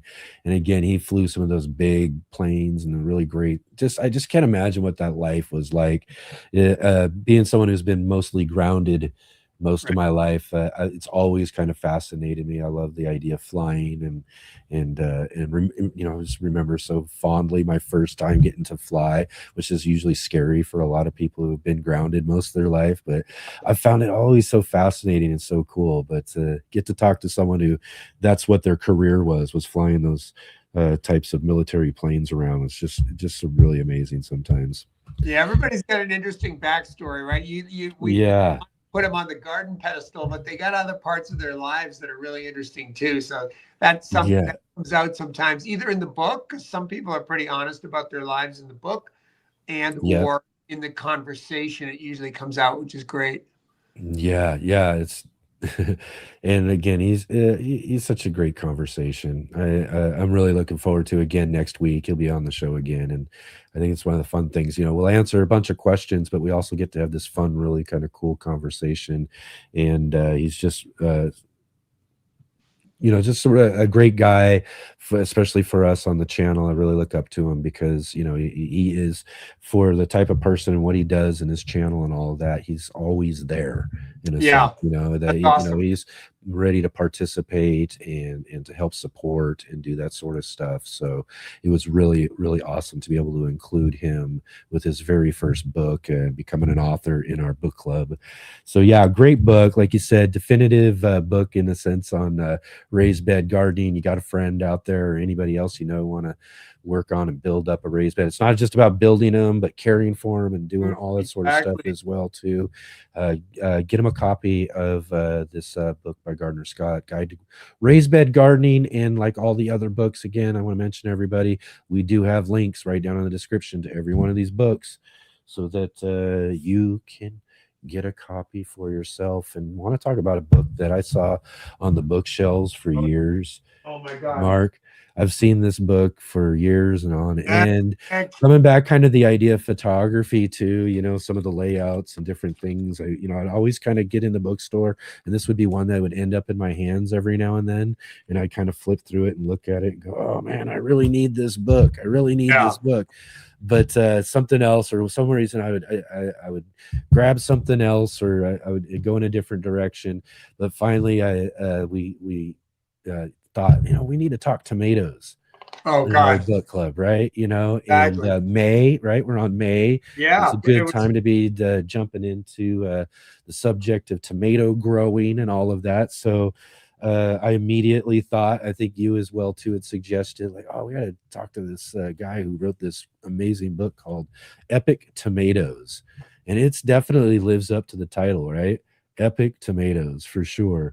And in just in what you're getting with the book. I mentioned earlier too, I love some of the really cool science of a lot of the breeding and as I mentioned too, down breeding hybrids, which is how one of my favorite tomatoes came about, was my friend from Praxis 55712, downbred some sort of hybrid that he got back in the day, and bred it down and got it stable, and is now known as the Prax Cherry tomato. That, again, I'll just mention, if anybody wants any of those seeds, I always got those seeds. You can always hit me up at let's see here if I got a banner real quick. Do I got a banner here? I'll put one up real quick.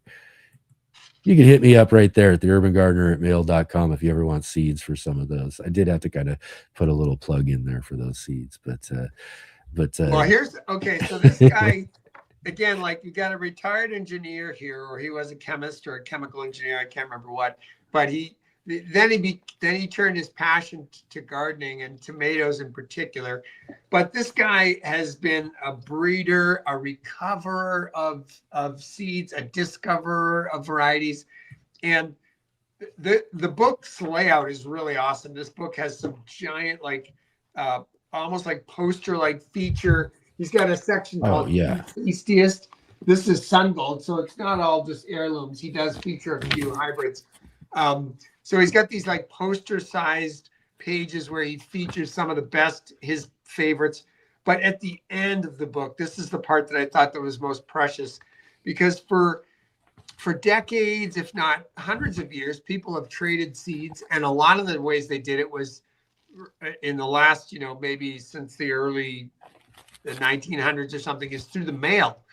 And Seed Savers Exchange was a major force in terms of publishing a catalog that people could list varieties and they could write to each other. I've done that before. Yeah. Yep. You get the catalog, and before the internet, even, sorry if I'm dating myself here, but before the internet, this was how it was done. You sent these things in the mail. You found somebody's address. You wrote them a letter.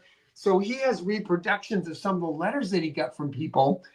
And for anybody who's grown the variety Cherokee Purple, which is really one of our amazing heirloom tomatoes, it is great. He popularized it, but he received the seeds from this guy named J.D. Green. And here's what J.D. Green said when he gave him the seeds. He said, I talked with the lady that gave me the purple tomato seed. So he didn't even have a name at that point. She got them from her neighbors several years ago. The only thing they know about them is that the tomato's been in their family for about 100 years, and they were gotten from the Cherokee Indians. I'm sorry, I can't tell you anything more about them. So that is the link. That's how he took this purple tomato that he was growing out from this guy from Tennessee who had given it to him. And he knew it had some Cherokee heritage. So hence the name Cherokee Purple. But Craig LaHoulier was the guy who made that possible. He put it into the general circulation. Yeah.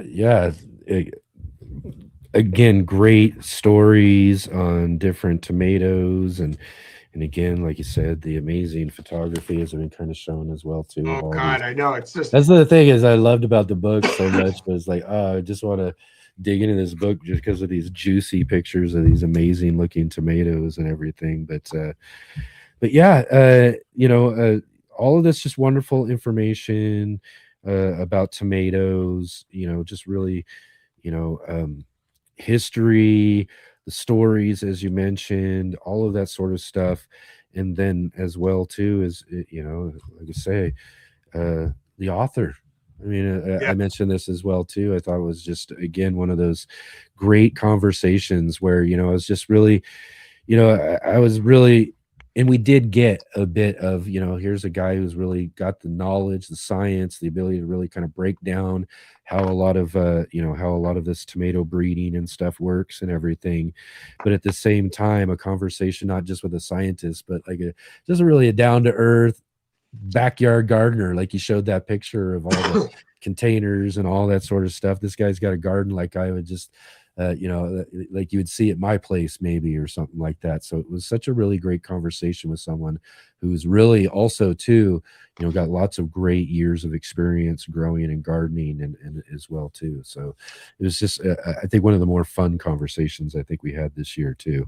Well, again, taking some inspiration from this guy, he grows hundreds of varieties at home, but then he also sells thousands of varieties at I think for sale each year. But here is how he does it. Look at, again, like a picture tells 1,000 words. First of all, he's got a couple of shop lights. So this is no. I was so surprised by this though, too, to tell you the truth. So these are a few shop lights that he has.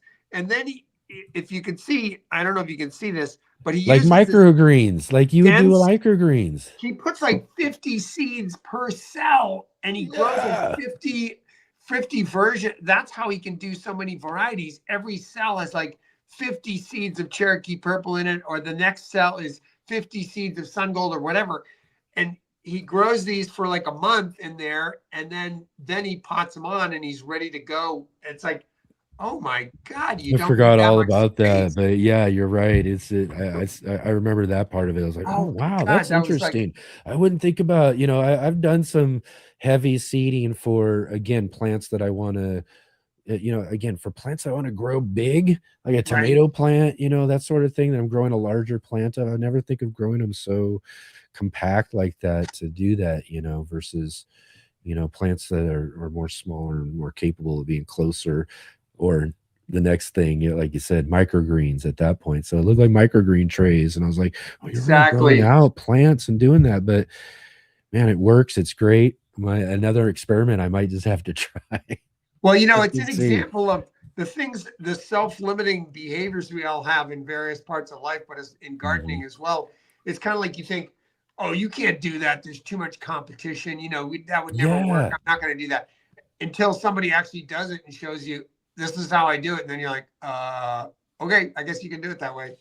Yeah, exactly. LaHoulier does it that way. I mean, if this guy's doing it, and he's basically, like I said, written the definitive book on this tomato plant breeding, basically, and he's doing that, then it's got to work. It's got to be fine. It's just, again, in my mind, as kind of a, I don't know, I still consider myself, I guess, a newer gardener in a sense, growing food and tomatoes, with just a decade of experience. Right. But I just wouldn't, I would be like, that was kind of fascinating to me and interesting And Yeah, I found the totally. book again just as fascinating to read and to go through and to learn about all of this different stuff as the book was fascinating to me for the several years that I kept seeing it in the different bookstores. You know, I was like, oh, I really need to grab this book up sometime. I really need to get this book, and it paid off. It Yeah, totally and paid off. It was one of he's a those fun books I guy to was so follow glad. on Instagram too. I think his handle is Yes, NC Tomato Man because he's North Carolina now, and he does all these little short. He does these like weekly updates on his tomatoes, but then he'll do like these 1 minute things. So easy, little digestible to every now follow and then during I this. think he pops on live too as well. I've seen a couple times as well. So Yeah, he's a fun he's a guy. great So follow. definitely Yeah. definitely worth a follow there. All right, who do we got next?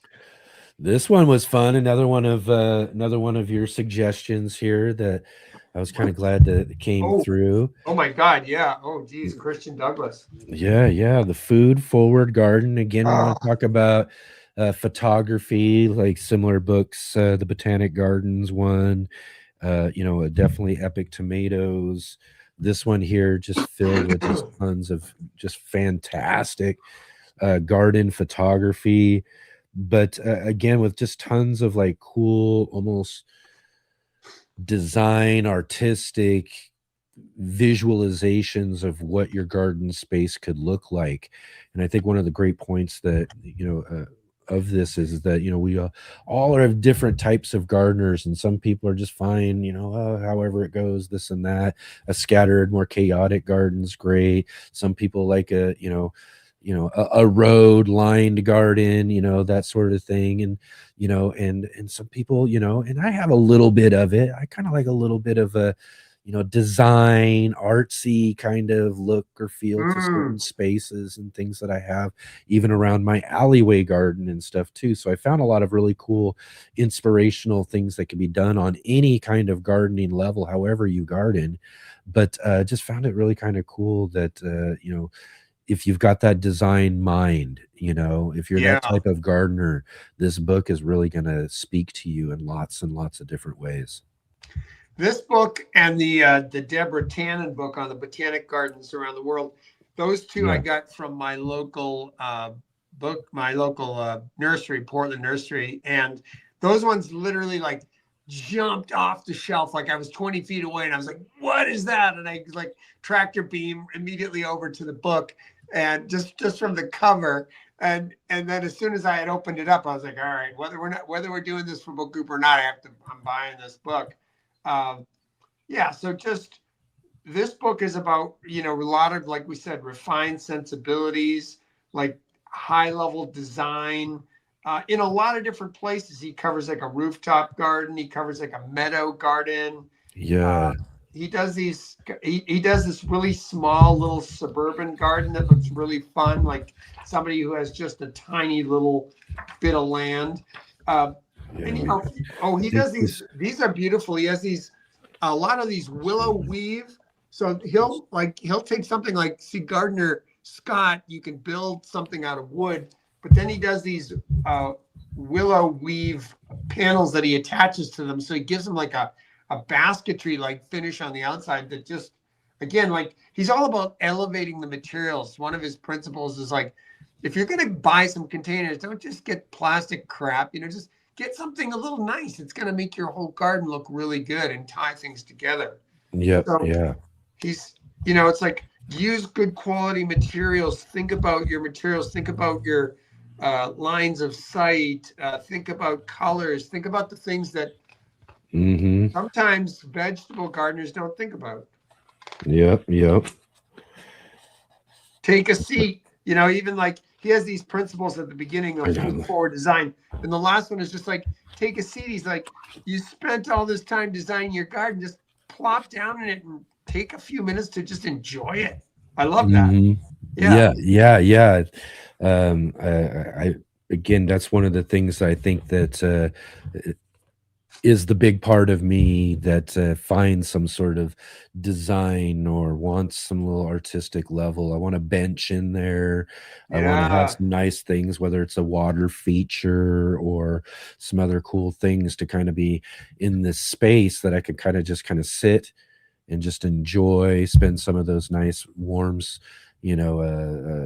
late spring, summer evenings, just kind of chilling as the sun's going down in the garden space, and enjoy the work that's been done, enjoy the plantings you've planted out, just to take it all in. And I think that's one of the bigger points of, doing and taking the time to really, maximize your space like that, in a way that's appealing, in a way that makes you feel good about just kind of sitting there and enjoying it, versus versus a workplace where it's just work. This is very much right? like the garden as a room of your house. You're thinking about the garden as a room that you're going to live in to some degree. You're going to be out there. You're going to be sitting there on the summer nights. You're going to have a little table because you're going to invite some friends over and have a little dinner party. This, so your garden becomes a place that you're inhabiting. So that's a wonderful way to think about our gardens, because really then it brings so much more life to the garden, right? And again too. So this is definitely a great book for those of you out there who like to have a little bit of some nice design in your garden spaces. I found a lot of cool inspiration. I like they had the big ring thing that they did. I kind of like this ring idea. I don't know how I would incorporate it into any of my spaces. Maybe something with the new front yard thing or something. It's kind of a piece that kind of accents the front yard. I thought would be kind of cool. So there are things throughout this whole book that'll really catch your eye and be like, oh, where can I make something like that work in my garden space too? In order to, kind of catch some eyes, and or again, like I said, have a place that makes you feel really really kind of proud of your space, that you want to sit and hang out and enjoy it at times. And I'll say two things about that. One is I gave him a little pushback on the interview. Like, it's like, all right, this looks like really high-end Bay Area, San Francisco clients who have a lot of money to spend. And he was down with that. He's like, these pictures are from really expensive installations. So don't be put off by that, because the points are adaptable, right? I mean, you can scale it to whatever your budget is, and you don't have to do a whole garden at a time. You can do a little corner at a time, little nook at a time. It's just about having the mindset. And I think that's important. And so there's where the inspiration lies in terms of that mindset. But a lot of these would set you back.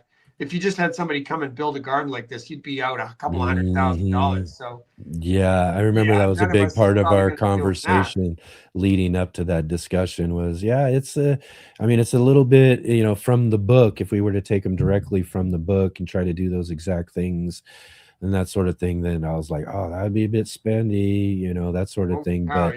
But then as I was reading through it and taking the time and looking at a lot of the stuff, it was more like, I could, again, back to that ring, that sort of thing. I could find a way to do that very inexpensively in my garden space that would give it that cool aesthetic, that cool accent, that a really kind of neat look that's going to draw some eyes towards my space. You know what I mean?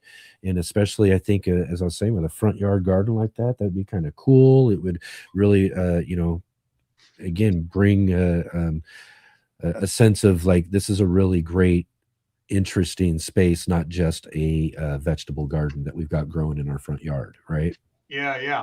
It would be inviting to people in a way as well too. I'd like to put him and Kim Stoddard in a room and have them argue it out, because she's kind of wild and woolly, and he's kind of really formal. And it'll be interesting to see it. Put them on a design project together and see how it would look.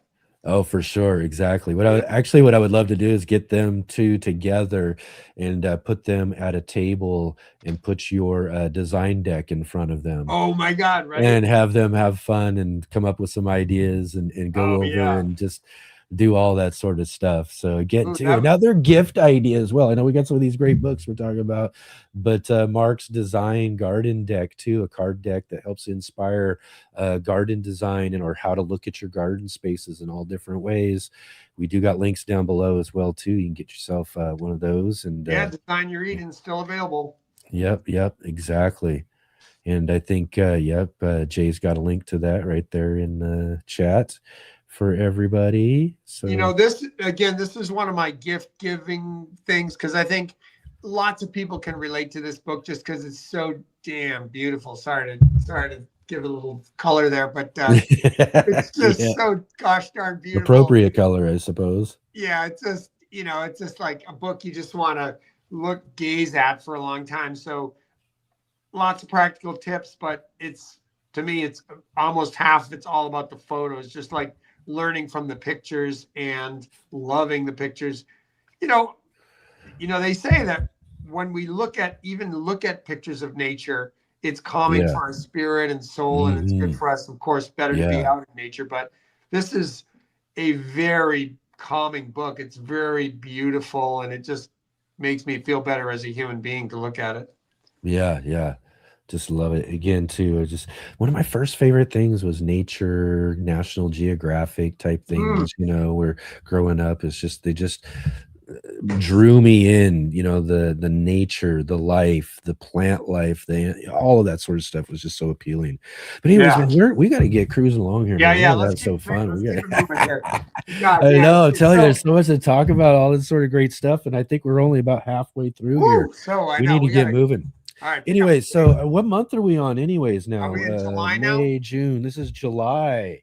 Cool Season Gardener with your friend Bill Thornes. Yep. This was another great selection that you brought to the table here, Mark. Tell us a little bit more about this book. And well, this is one of these great books, and really, I know some people that are battling some really harsh climate, and maybe gardening seems a little bit challenging in those circumstances. But I think there's a lot of authors who talk about winter gardening. I think of Elliot Coleman in New England. I think of Nikki Jabor in Nova Scotia. Bill's one of them. And these people are indicating to us that, hey, with a little bit of planning, you're going to be you can orient your garden toward the off season. And there's so many benefits to that. One is you're getting fresh food from the garden, perhaps all year round. Two, it's harder to get the fresh food during the winter. Other people's gardens are abundant. You don't have to grow a single zucchini. Everybody's going to give you their extras. But in the winter, maybe you're looking for carrots, Brussels sprouts, kale, all that kind of stuff that costs a lot to buy. And if you have it in your own garden, what a treasure. So with a little bit of planning and the way you see the garden and the vision you have for it and the year, you can shift some of your production toward that winter season. And you may have to put in some devices to protect, a little cold frame, a little cloche, a little remet, some kind of row cover. But you can really be harvesting so much once you start to look at that winter. And then things just kind of hang out like a refrigerator. It's like you have a big outdoor refrigerator full of produce. Yeah. I was just mentioning with Jay too, she was showing carrots that she had out of her garden. I was like, this is nothing better than pulling nice cold carrots out of the cold ground. And they're just amazing and delicious. But again too, July also being the good time to start thinking ahead towards your cooler season gardens, getting things planned and seeds getting started and those sort of things as you would be doing in your summertime. So again, you wouldn't be thinking that, summertime's the time to be thinking about your cool season garden, but it's really actually the time you should be, right? Yeah. Bill brings in something that's really important for gardeners to know about, but I don't think many people do, is this idea of growing degree days.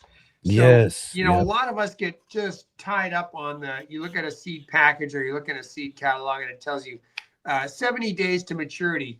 But it's like from planting from when? You just have no idea. If I planted it in April, is it going to take 70 days? If I plant it in June, is it going to take 70 days?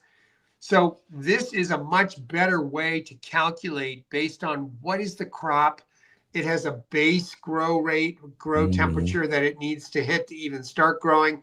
And then they use a little bit of an average from there. You've got to have the data from each day, like the high and the low temp. But once you have that, you can calculate each crop if you have the base temp, and you can figure out a lot better, like how long your crop is going to take to mature. So I would recommend this book alone, just for his discussion of that. I think it's a great book. Yeah, that could be like a whole book. Oh yeah, it really could. It really should be. I mean, that one should be like pulled out of there and really examined, and yeah, I think that would be really great, especially for having a more refined way of looking at when and how to get certain things started. All right. Moving along. Let's go. Next book here, July. We're in August now, and this one again too, fun book. We're talking The Triumph of Seeds. We're talking more seeds, like we were talking about earlier about Jennifer Jewell's What We Sow book. And this one would really make some back-to-back great reading for your winter reading right now. So if you're thinking about getting some, these are really good reads.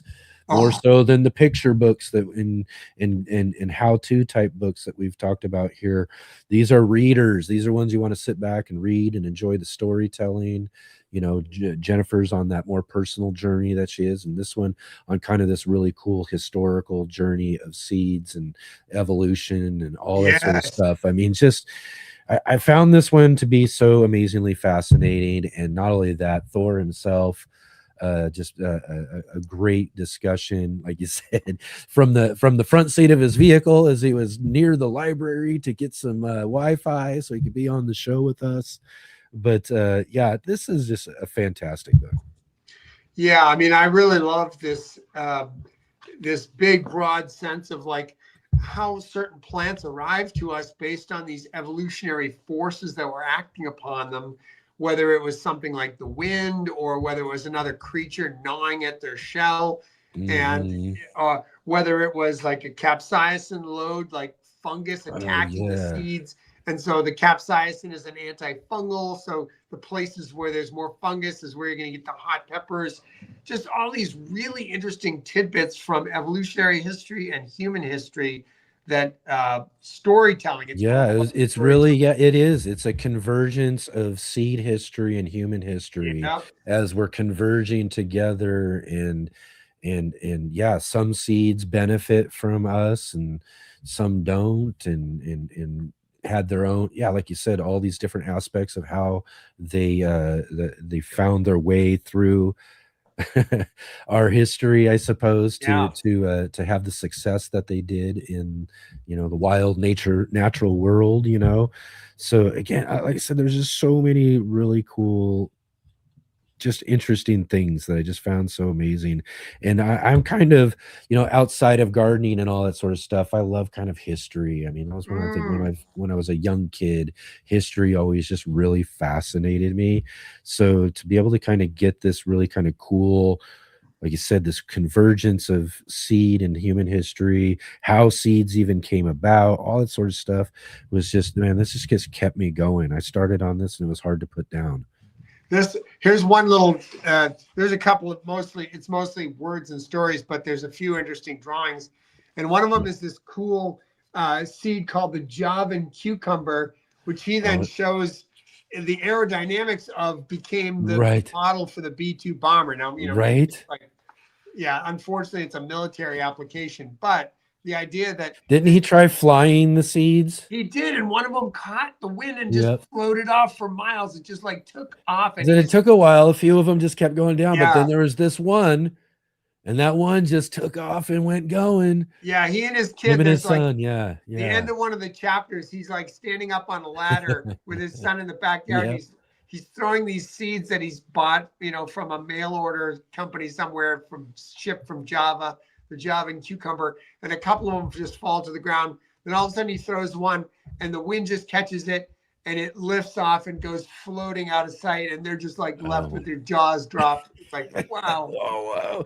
But that gives real insight into a lot of the stuff that's, the production of seeds and why so many or that sort of thing, because it maybe 50 seeds go right down there and they get right down and they don't do anything or produce.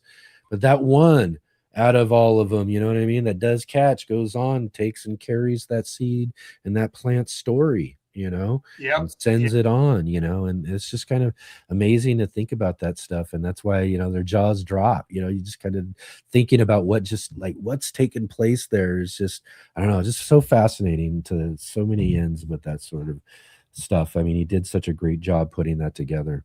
Yeah, the whole book just conveys that sense of wonder at these, you know, as gardeners, we can get so accustomed to seeds. It's just like, oh yeah, I got to plant the seeds. I got to take these little things out of a packet. But this makes you stop and look at them completely differently. It's like, these are living organisms. They're on a journey just like us. And we're each shaping each other in this journey. So, you know, it's really an amazing book. Yeah, absolutely. And now we're on to, as I mentioned early, September, where we had two books. Yeah. Double for trouble, September. Double benefit. Yeah. This is the time of year you know all too well as you're scrambling and hurrying to get your class lessons together as you go to school to teach young kids. And we thought September would be a great time to do a couple of kids books and a couple of levels too as well too. We started with the really young kids and Marcus's story, Garden Marcus as he's known.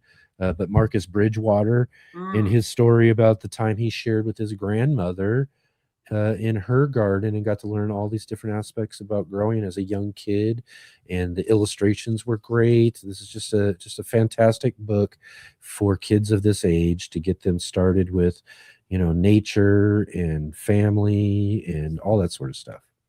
Yeah, and when, you know, talking to Marcus and just hearing his story and how he's become an educator and how gardening is, you know, he uses it as a tool of empowerment. It just shows, this book shows like his grandmother had a huge influence on his getting into this. So it's like, if you have younger family members, if you have nieces or nephews or grandkids or kids, get them out in the garden, man, get them, share your passion with them, and you will shape the future generation, right? That's how it's done. Yeah, I'm so looking forward to just a couple more years, and then I'll have all those great fun experiences with my granddaughter doing the same stuff. Yeah, you got that coming in your life, right? Yes. So I'm looking forward to it big time. Yeah. And then we followed it up 2 weekends in a row, man, talking kids books, and we had this Plants to the Rescue by Dr. Vikram Baliga. Again, just another great conversation, but also kind of getting back into some of this climate change stuff, some science, plant science, futuristic type of things that, you know, can really kind of captivate some young kids about growing and plant experimentations and science and all that sort of stuff. Just an amazing, fantastic book on all levels for, I guess you'd say, you know, that, you know, upper grade school, junior high, right? Yeah, I got that about right. I mean, he's a college prof. He's a horticulture prof in Texas, right? So that's kind of cool. So he's got this, you know, he's got his finger on the pulse of a lot of contemporary issues and kind of what young people are interested in. But yeah, I put this back. It is actually interesting as an adult to read this too. I got a lot out of this actually. But it's definitely cool, you know, stuff in here. It's very visual. Here's one called Save Our Soil. So you get that. Save Our Soil. But then the next page he jumps into No Soil, No Problem. He's talking about hydroponics and aquaponics. So you know, he gives a lot of treatment to a lot of things, but he's plants as power plants, right? Power plants kind of futuristic, and all this sort of stuff. Like, I mean, just the importance of prairies, green cities. He's got some super plants that he features like bamboo. He talks about the green revolution. There's a lot of good stuff in here, but it's all done in this kind of Dr. Seussian style. Yeah, really engaging pictures. Yeah, it really does this thing. I did this interview a few years back with Steve List at Sylmar High School down in Los Angeles. Oh, They got a massively great ag program there too, and out of high school. And I think this book kind of is that in between that kind of leads people to like his classroom in a way, and then later on back to Vikram Baliga's classroom in a university. You know what I mean? To show kids, as Steve talked about Vikram, and we kind of touched on a bit too, is that this is kind of inspirational in the sense of showing these young kids at this age group that there's all aspects of how plants are important to us, our lives, the future, you know, all these sort of things. But there's careers in there. There's ways of thinking about your own future, as you know, when you're a young kid, like, oh wow, some of this stuff's fascinating, maybe I could do something, or this is interesting, maybe I can, you know, apply, you know, myself towards that type of a career down the road, that sort of thing too. So I think this is kind of that inspirational book for kids of that age to get them thinking about how plants could play a role in their own futures. He doesn't shy away from little conflicts of opinion. Like, here's one called Filling Our Plates, where he's talking about the green revolution and plant breeding. But then he's like, well, he's got a section that says not everyone's a fan, and he's got a kind of a protest of GMOs. So he's talking to a lot of different people. He's appealing to a lot of different bases here, and he's not trying to be too dogmatic, but you know, sometimes he's like, beware the fertilizer. So he's definitely showing you like, hey, there's some big problems that can come from these things that seemed really beneficial and now are maybe polluting or so. And those are aspects of things that young kids could be thinking about on issues and social issues and environmental future issues that they can tackle, and they can bring their ideas to, and they can work, you know, to help us find solutions down the road, that sort of thing. These are on my gift list too for any younger readers. This is be for the very younger reader, and this is be for the, you know, the teen, the preteen reader maybe. Both really, really great books to be on your holiday gift list for people you want to get interested in gardening. Get a couple of these books here, and definitely a great idea again to doing those kids books. We'll have to revisit that again in this next that was a new year. Genius idea, Enoch. My hat's off to you. I won't take my actual hat off. All right. No, me either, bud. It's not pretty under there. Nobody wants to put the hat with. Exactly. Yeah, exactly. All right, here we are. What are we talking about? October, yes. Oh my God. This one was one here too. I think you had so much. I mean, you were just looking forward to. Had so much fun and enjoyment. And again, too, I know we're running a little late, everybody. I just want to say this: we're almost finished through our books here. We'll finish up. We'll get this all closed up here in a minute and everything. But I knew we would run into some trouble trying to get through all of these. Oh God, you in a certain time limit here. So. But we only got these last couple ones to go. We'll give a final little thoughts and all that stuff, and we'll get going here in a minute. But Kelpie Wilson, biochar. I mean, I haven't really. I mean, I've just kind of learned little bits and pieces about the ideas of biochar. Seen some kind of little exhibits of some folks over a couple of different shows and stuff, showing some biochar and stuff. Nothing I've really gotten too much into yet myself, but I've been kind of somewhat fascinated with you. You've got a little bit more knowledge about it. You've probably worked with and done a little bit of things a little bit more about that. But man, I found all of this to be fascinating. You know, just how biochar works, what its uses are, and it's got such a massive range of uses. Yeah, I mean, what its implications to other issues that we even just touched on a little bit, you know, just a lot in here about biochar that I never really thought about before, and made such a great read. And again, too, Kelpie Wilson was just awesome to talk about. So knowledgeable, and the professor-like information and education we got from her was just fantastic. I feel like she's like on the par with like a Craig LaHoulier. Like she is the expert in the field. This book is like, to me, it's like a definitive guide on making biochar. She's an Oregonian like us. You know, biochar has really become the focus as just an amazing way to capture carbon from the atmosphere and preserve it in this form, this charcoal form that's made under some special conditions. Whereby it stays in the soil for hundreds, if not thousands of years. It does not go back to the atmosphere. So it is a great carbon capture technique. And once you do it, it also is a great garden enhancement, a soil enhancer. So there's a lot of reasons to be doing this. And she shows I mean, it can also be used as a water filter and all kinds of other things. So it Yeah. has a lot Toothpaste. of toothpaste, a deodorizer. Deodorant. Yeah. Yeah. You can make, whatever biochar clothes. I don't know. Maybe Yeah. that's going a little far. Goes over talking about how just even for your simple backyard gardener that you can make your own types of biochar, use them, get them going in your garden and all that. So it's again, like I said, it's fully full of all this great information, but it's usable for the regular average gardener out there.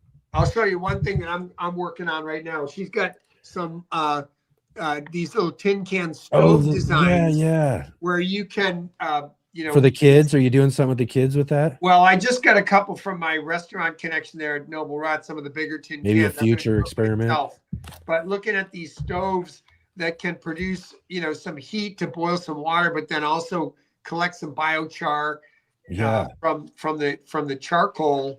And so I'm going to try some of that and see how it works. And I'm excited about getting into that. So she's got some practical, there's definitely some heavy science in here. Like you can be scratching your head a little bit on a couple of these chapters. Oh yeah, there was. Yeah, I had to be like, oh, okay. But you can jump around. You can jump around, and she writes in a very nice, readable style too. So it's very approachable. Yeah, absolutely. Great conversation with her. In fact, local Oregonian for us. Yeah, we talked about maybe even trying to get down to her place and visit with her and see some of her stuff in action right next year. Yeah, maybe something we could do this next summer or something, or sometime this next year, and get out there. She's a little out from where I'm at a little bit. Maybe find some meetup, get out to where her place is, do some sort of thing, maybe for the show down the road or something like that. But again, just fascinating stuff, and I'm looking forward to being able to do some of my own biochar backyard home experiments and things like that as well too this next year.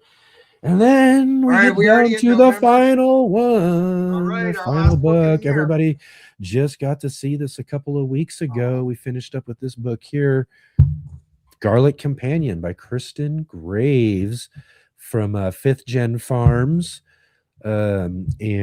Just again, this one similar to our tomato book, just kind of dedicated to one specific thing that we're growing out of our garden, but the time of year is appropriate as well too for the fact that we're all getting our next year's gardens started. It's 2026 gardens get started with planting of the garlic in the fall, right? Yeah. So it was really great to not only get this book, and it's just a treasure of a book full of so many amazing things, really food, cooking, cookbook type oriented as well too. A little more of that than what we've had in other books. I know some other books have had things in the past that have kind of little bits in them, but no, this was really kind of geared towards eating and food and that sort of thing as well too, which is garlic's one of my favorite things to not only grow but to have in my food as well.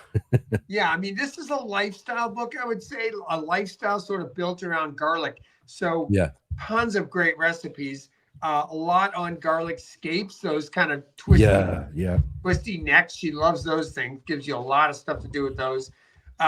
Really interesting stuff on black garlic, which is kind of the one I just pulled to, black garlic. Their banana bread. Yeah, some really interesting. If you've never tried black garlic, you really owe it to yourself to try that. It's a very unique taste.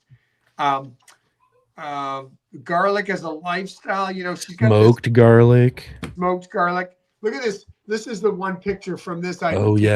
She's got this shed. Her dad, she's a 5th generation farmer, so her dad's got a big old machine shed, and she has converted like a 20-foot high by 100-foot wall into this drying wall of garlic that is just this incredible backdrop to a lot of her socializing and her whole farm life. So it's just like this huge symbol of who she is, like this garlic wall where she grows like 70,000 heads of garlic or something like that. So just a beast of a grower, totally a beast. But the sweetest, she's also the garlic goddess. See, here she is. The garlic goddess, that's right. As the garlic goddess, she even has the garlic crown that she's woven. Look at that. Isn't that amazing? That's Yeah, so so she's awesome. got this like just totally tough farmer style personality, but then this beautiful feminine side too. It's a lovely combo of all these sides to the Yeah. person. Yeah, and again, to back to what I was saying earlier in the show too, I was just really fascinated with her own personal story, you know, Yeah. how she got into and not just her own personal story, but yet also her family story and history, you know. Again, 5 generations of farmers. I mean, how amazing is that to be able to carry on a family legacy as well, but also to adapt it to your own. And, you know, she's turned that farm into a garlic farm. It speaks to her own, you know, her own endeavors.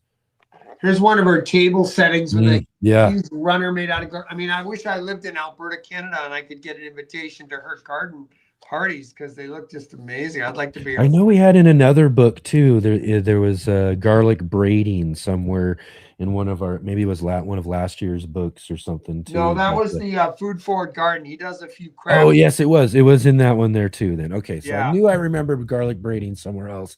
But yeah, all that sort of stuff as well too in there. But yeah, loved it. Such a great book. Get this for Kristen your told it. foodie friends. Anybody who's a Mhm. foodie is obviously going to like garlic. I mean, you can't be a foodie and not like garlic, I don't think. That's So right. this is going to just blow your mind with garlic wise. So get this for your foodie friends. It's really beautiful and Yeah. a great foodie gift.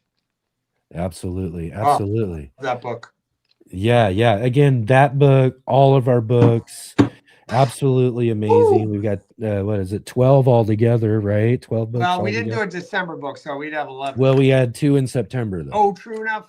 Well said. Oh yeah, there we go. Yep, So we we got did get a 12. full 12 in. We managed to get 12. Nicely done by packing 2 into September. There we go. We thought ahead a little bit, I suppose. Oh my God. But yeah, What no, all history. of them really amazing, fantastic books, as Mark mentioned. Garlic Companion for your foodie friend. Maybe there's some kids, you can get a couple of these kids books. You know, all sorts of other stuff, you know, like the raised bed garden book for your friend who's wanting to build out some raised beds, all these sort of things, you know. Find a book of interest for a friend. Links down below in our description so that you can get a copy of any of these right away for the holidays. But yeah, amazing books. And you know, Really, like you really said, awesome Enoch, year. the replay is available from each of these conversations. So if Yes. you've heard something today that you think is interesting to you, And you didn't go get to the chance playlist, check go it. to the link, find the replay, listen to the conversation, get the book, just Yep. get this knowledge. It's great stuff. Yeah. We got a playlist right on our homepage for the Urban Gardener channel that has all of our book club selections and shows all right there in one place. So you can go back and check out any one of them, check them all out. Last year, we're on to year 2 now, right? So this is year 2. We're and we finished. Yeah, this will be on to year 3. We're starting year 3. We're gonna Yeah. This is finishing up year 2. With a full 12 this year. I think we had like a couple of other months we did, I can't remember, like 8 last year or something or Yeah, so. I think the Maybe first year we started around April, so we didn't get fully into the yeah. So this But was yeah, our all first, together we're around 20 books altogether for our book club over that. We're about ready to launch into our next year. That is where I have to kind of say though, too, unfortunate information at this moment though, too, is I can't announce our next month's gardening book club yet. I'm still working on that, but we are a little early on our book club for the month, so hopefully I will have a book club announcement before we finish up for the holiday break for everybody. I know we're all used to the end of our show being able to announce our next book club, but hopefully I'll get that done before our break, as we'll get everybody set up for our January book club. But what amazing books for this year, right? now, Enoch, that's one thing that people may not realize. It's not just picking a cool book, because God, there's a huge list of cool books that we each have. Yes. But you do all this incredible legwork, hard work behind the scenes to contact these authors. Sometimes you really got to do a lot of hand holding. I've heard some of your stories. To get and sometimes you're cultivating this over a year or more to try to line somebody up. So, you know, it has to fit. This is the special part of this book group. It's not just a book. It's a person behind the book that we have to line up as well. So I really appreciate the hard work that you do to make that happen. I don't do any of that stuff, but I get the benefit of it. So I appreciate that you're willing to take all your time to do all this emailing, all the, the stuff that's no glory in it, but still gets the result to get these people on. So thank you for doing that, Enoch. Yeah, it really is the work. The hardest, toughest work about it is lining people up and getting things scheduled just right when it comes to doing a guest-oriented show like this. Yeah. And especially when we're dedicating months to certain books and lining them up just right. And so there's a little bit of nuance that goes on behind the scenes and making sure that all gets put together just the way it needs to be. But it is a part of the fun is to be able to bring you guys all of this stuff. That's my reward for all of this, is to bring this all together for you guys so that you get to enjoy all of this stuff. So I hope that you all really have enjoyed this book club so far. I'd love to hear about it, not just in our comments here, but if you are watching the replays, jump into our comment section. Tell us what you think, about any of these books. And if you've caught any of those shows throughout the year, let me know what you think altogether. I want to hear from everybody. That's where it's real important. I do the work to put these shows together, but it's important that I hear from all of you as well too. So definitely be dropping in the comment section. Let me know what you think of all these book selections, or maybe you have a suggestion for a book that we might want to see on our book club for this next year as well too. But with that, I told you I was going to do this, and I'm going to do it too. But what would be your top book for the 2025 season? I'm going to pin you down. I'm going to do it. I got a top book. I'm going to pin you on, because here's the thing. The caveat is all of these are amazing. Yeah. All of our authors are fantastic. Every single discussion has been absolutely phenomenal. Every single show is worth watching. Every single book is worth having on your bookshelf. But there had to have been one book that kind of spoke to you more so. You want me to lead? Yeah, you lead. I am picking Thor's way to go. Triumph of Seeds. I'm telling you, the out of the year. Why. Well, and it kind of comes back to what we were explaining already before too, is that I just found it to be the way he weaved these stories of the seed evolution into human history, but kept it fascinating with each story kind of just, as they were kind of weaving into each other, brought a new level of fascination to everything. As even, whether it was the seed's ability to find its way from its environment to another environment, as we talked about with that one seed, right? Or if it was how it affected whole societies, and different aspects of our personal human history that we've had, in the world. I just, again, so much. It was one of the ones that, I found all the books to be really great, but this was literally the one that I couldn't put down. Wow. I was literally like, I got to take this with me. And then whenever I had another 5 minutes here, I was like, I got to get a couple more pages in, or that sort of thing, and all of that. And then again, too, like you said, the conversation with Thor was really amazing.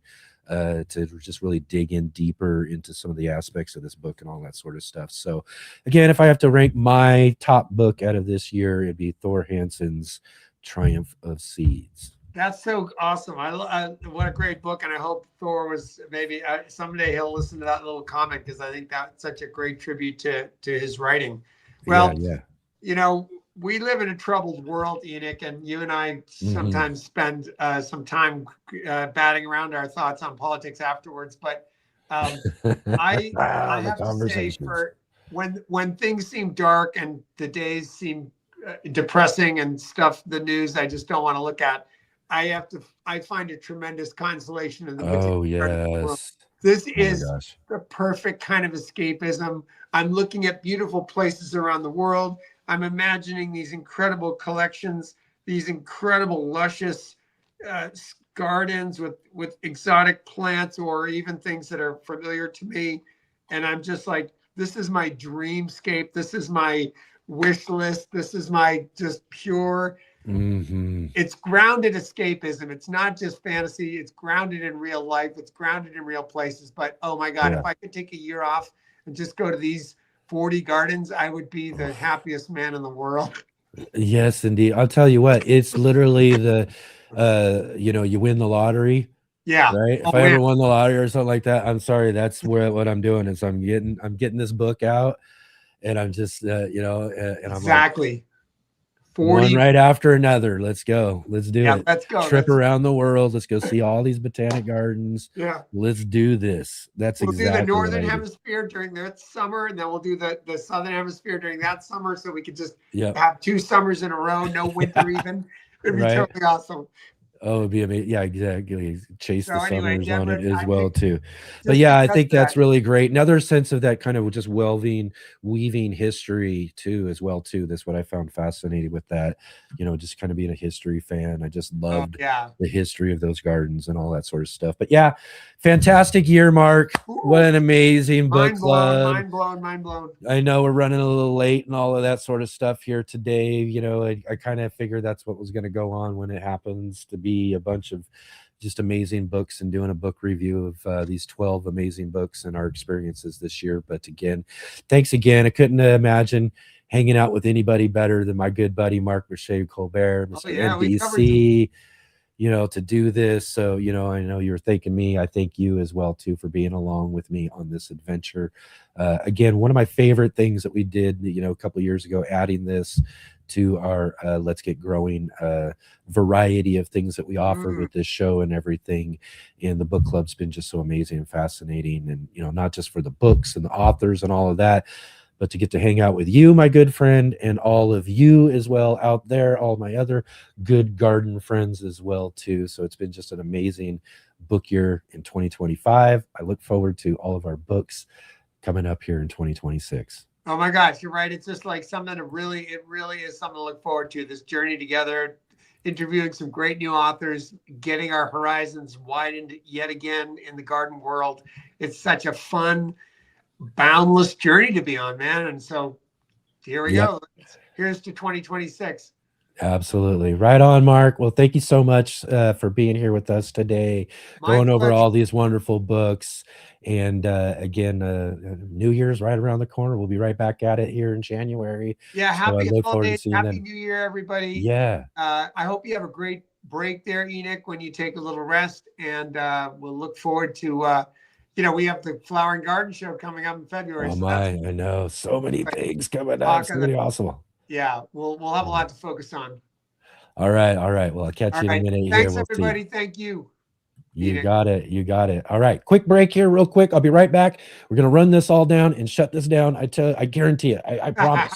I promise. We'll be right back here in just a few seconds.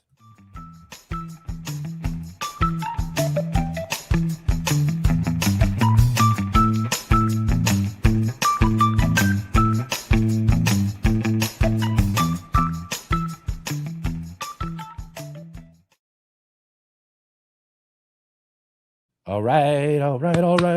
There we go. Another book club in the books, on the shelf, all set for 2025. Like I said, we got all these amazing 12 awesome books. Links down below in the description so that you can get a copy. Go get a copy for a friend. Go buy some copies and get some for yourself as well. Go back and check out those book clubs on our playlist on our YouTube Urban Gardener homepage.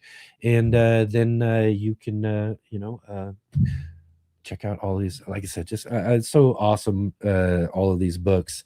I hope you do get a chance to check out some of the ones that you didn't get to before already.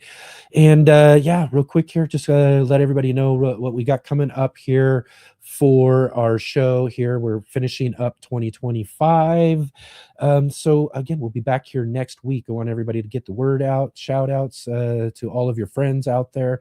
Let them know that we've got a community show when we come back here this next Saturday. This is where you, the audience, are the guest. Yes, all of you, the viewers, all of you out there who watch our channel and watch our show, even all of you new folks out there too. I want to see some new folks this next Saturday for our community show. This has probably been one of the next best things that we've done on the show as far as what we offer in the variety is this community show we've been doing throughout the year. So definitely come and join with us. Come meet some of your fellow viewers come join in on the conversation live with us on the show as I hand out our show link so that you can jump on here. Like I say, it's a video version of your old school radio call-in type of show, and we've had so much fun with it. So definitely come back, jump on with us, or come join the conversation.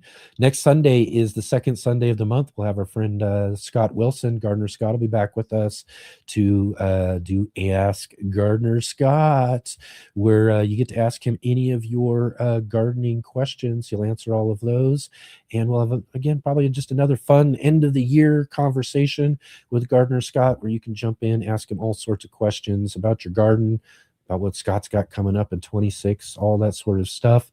And then the week after that, this is December 20th and December 21st, Saturday, December 20th, we're taking a look back at 2025 as we're finishing up. This is our penultimate show of the year. So we're going to be taking a look back at 2025, and we'll have some special guests with us for the show. We're going to have our sponsor, Ivy Organic. Charles is going to show up to hang out with us a little bit, talk about this year, talk about a little looking back, a little looking forward as well. We'll have Paul from Guten Gardening. We'll have David from Bowtie Life with us, talk a little bit about in the garden and their experience and fun with that this last year. And special guest we're going to have with us back on the show live with us for kind of a little farewell to the year. We're going to have our good friend Sarah from Sarah's Seed Shop. It's now Sarah Siebel. We're going to go and hang out with her. She's newly married, doing some new stuff, so we'll catch up with her and see how things are going, and just give us a chance to kind of I don't know. I don't like the sense of saying goodbye, as she's not doing our weekly weekend trivia anymore, but a good chance for us to catch up anyways with Sarah on the 20th. The 26th, though, or the 21st, we're going to be looking at 26. Let me get that said right. So this will be the final show of the year. Final show of the year, December 21st. We're looking ahead at 2026. We're going to make some special announcements about the show. We've got new things coming on the show. So we'll be doing some special announcements with some special guests and folks who are going to show up to talk about some of those new things that we've got coming up. And that's about all I'm going to say. You're going to want to come and join us. You're going to want to hear about all the great things that we've got coming up in 2026. You're going to want to see the conversations we have with some of these great special guests that we're going to have with us for that final show. And then we're off for 3 weeks. It'll be 3 weeks off. I'm going to go ahead and set up our show like we normally do on days that we don't have shows. I'll have the show set up for chat, so you guys can come into the chat and come and see who's hanging out during our regular show times as we usually do. And then who knows, maybe sometime, maybe there'll be a special show up. Maybe I might pop in maybe once or something for a quick little hello or something. Maybe someone else might pop in and talk and chat with y'all just a little bit. I'm not sure yet what we'll do really, but we'll at least have that chat space open so that you guys can come and hang out a little bit during our regular show times during that 3 weeks off. And then we'll be back at it January 17th for an all new year of Let's Get Growing right here on the Urban Gardener channel. So again, so awesome to be hanging out with all of you guys here today. Sorry we went so far over. We had a lot to talk about, a lot of great books today, but thank you for hanging in with us here. And if you can, real quick, hit that like button, thumbs up, subscribe if you haven't subscribed yet, bell notification if you haven't hit that yet to be notified of our upcoming videos, live streams. I'm gonna say this as fast as I can. Share with all of your friends, let them know about our show, let them know about the community show next Saturday. Get the word out. I want to see some new faces. It's gonna be so much fun. Let everybody know, share with all your friends, like I said, that we're here every Saturday and Sunday, 11 a.m. Pacific time, 2 p.m. Eastern, 7 p.m. for those of you in the UK, and all sorts of early for all of our Australian viewers and all of that. But again, thank you all so much for being here. Links down below to Marc's Instagram. Go follow him for his Microgreens University and all of that throughout the winter season. Other links to all of our other social media. And again, one more time, links to all these fantastic books that we had for our book club this year. Go get some gifts for your friends and all of that as well too.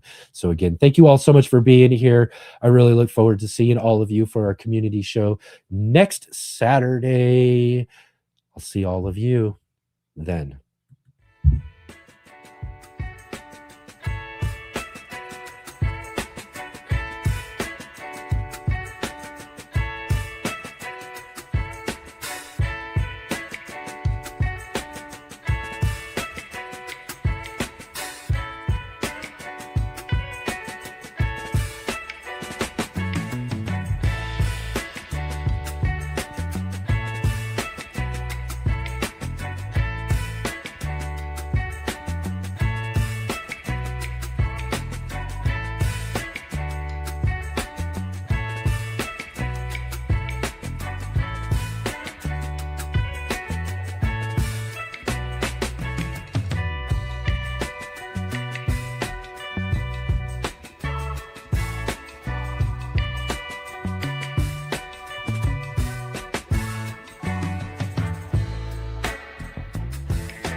Power out.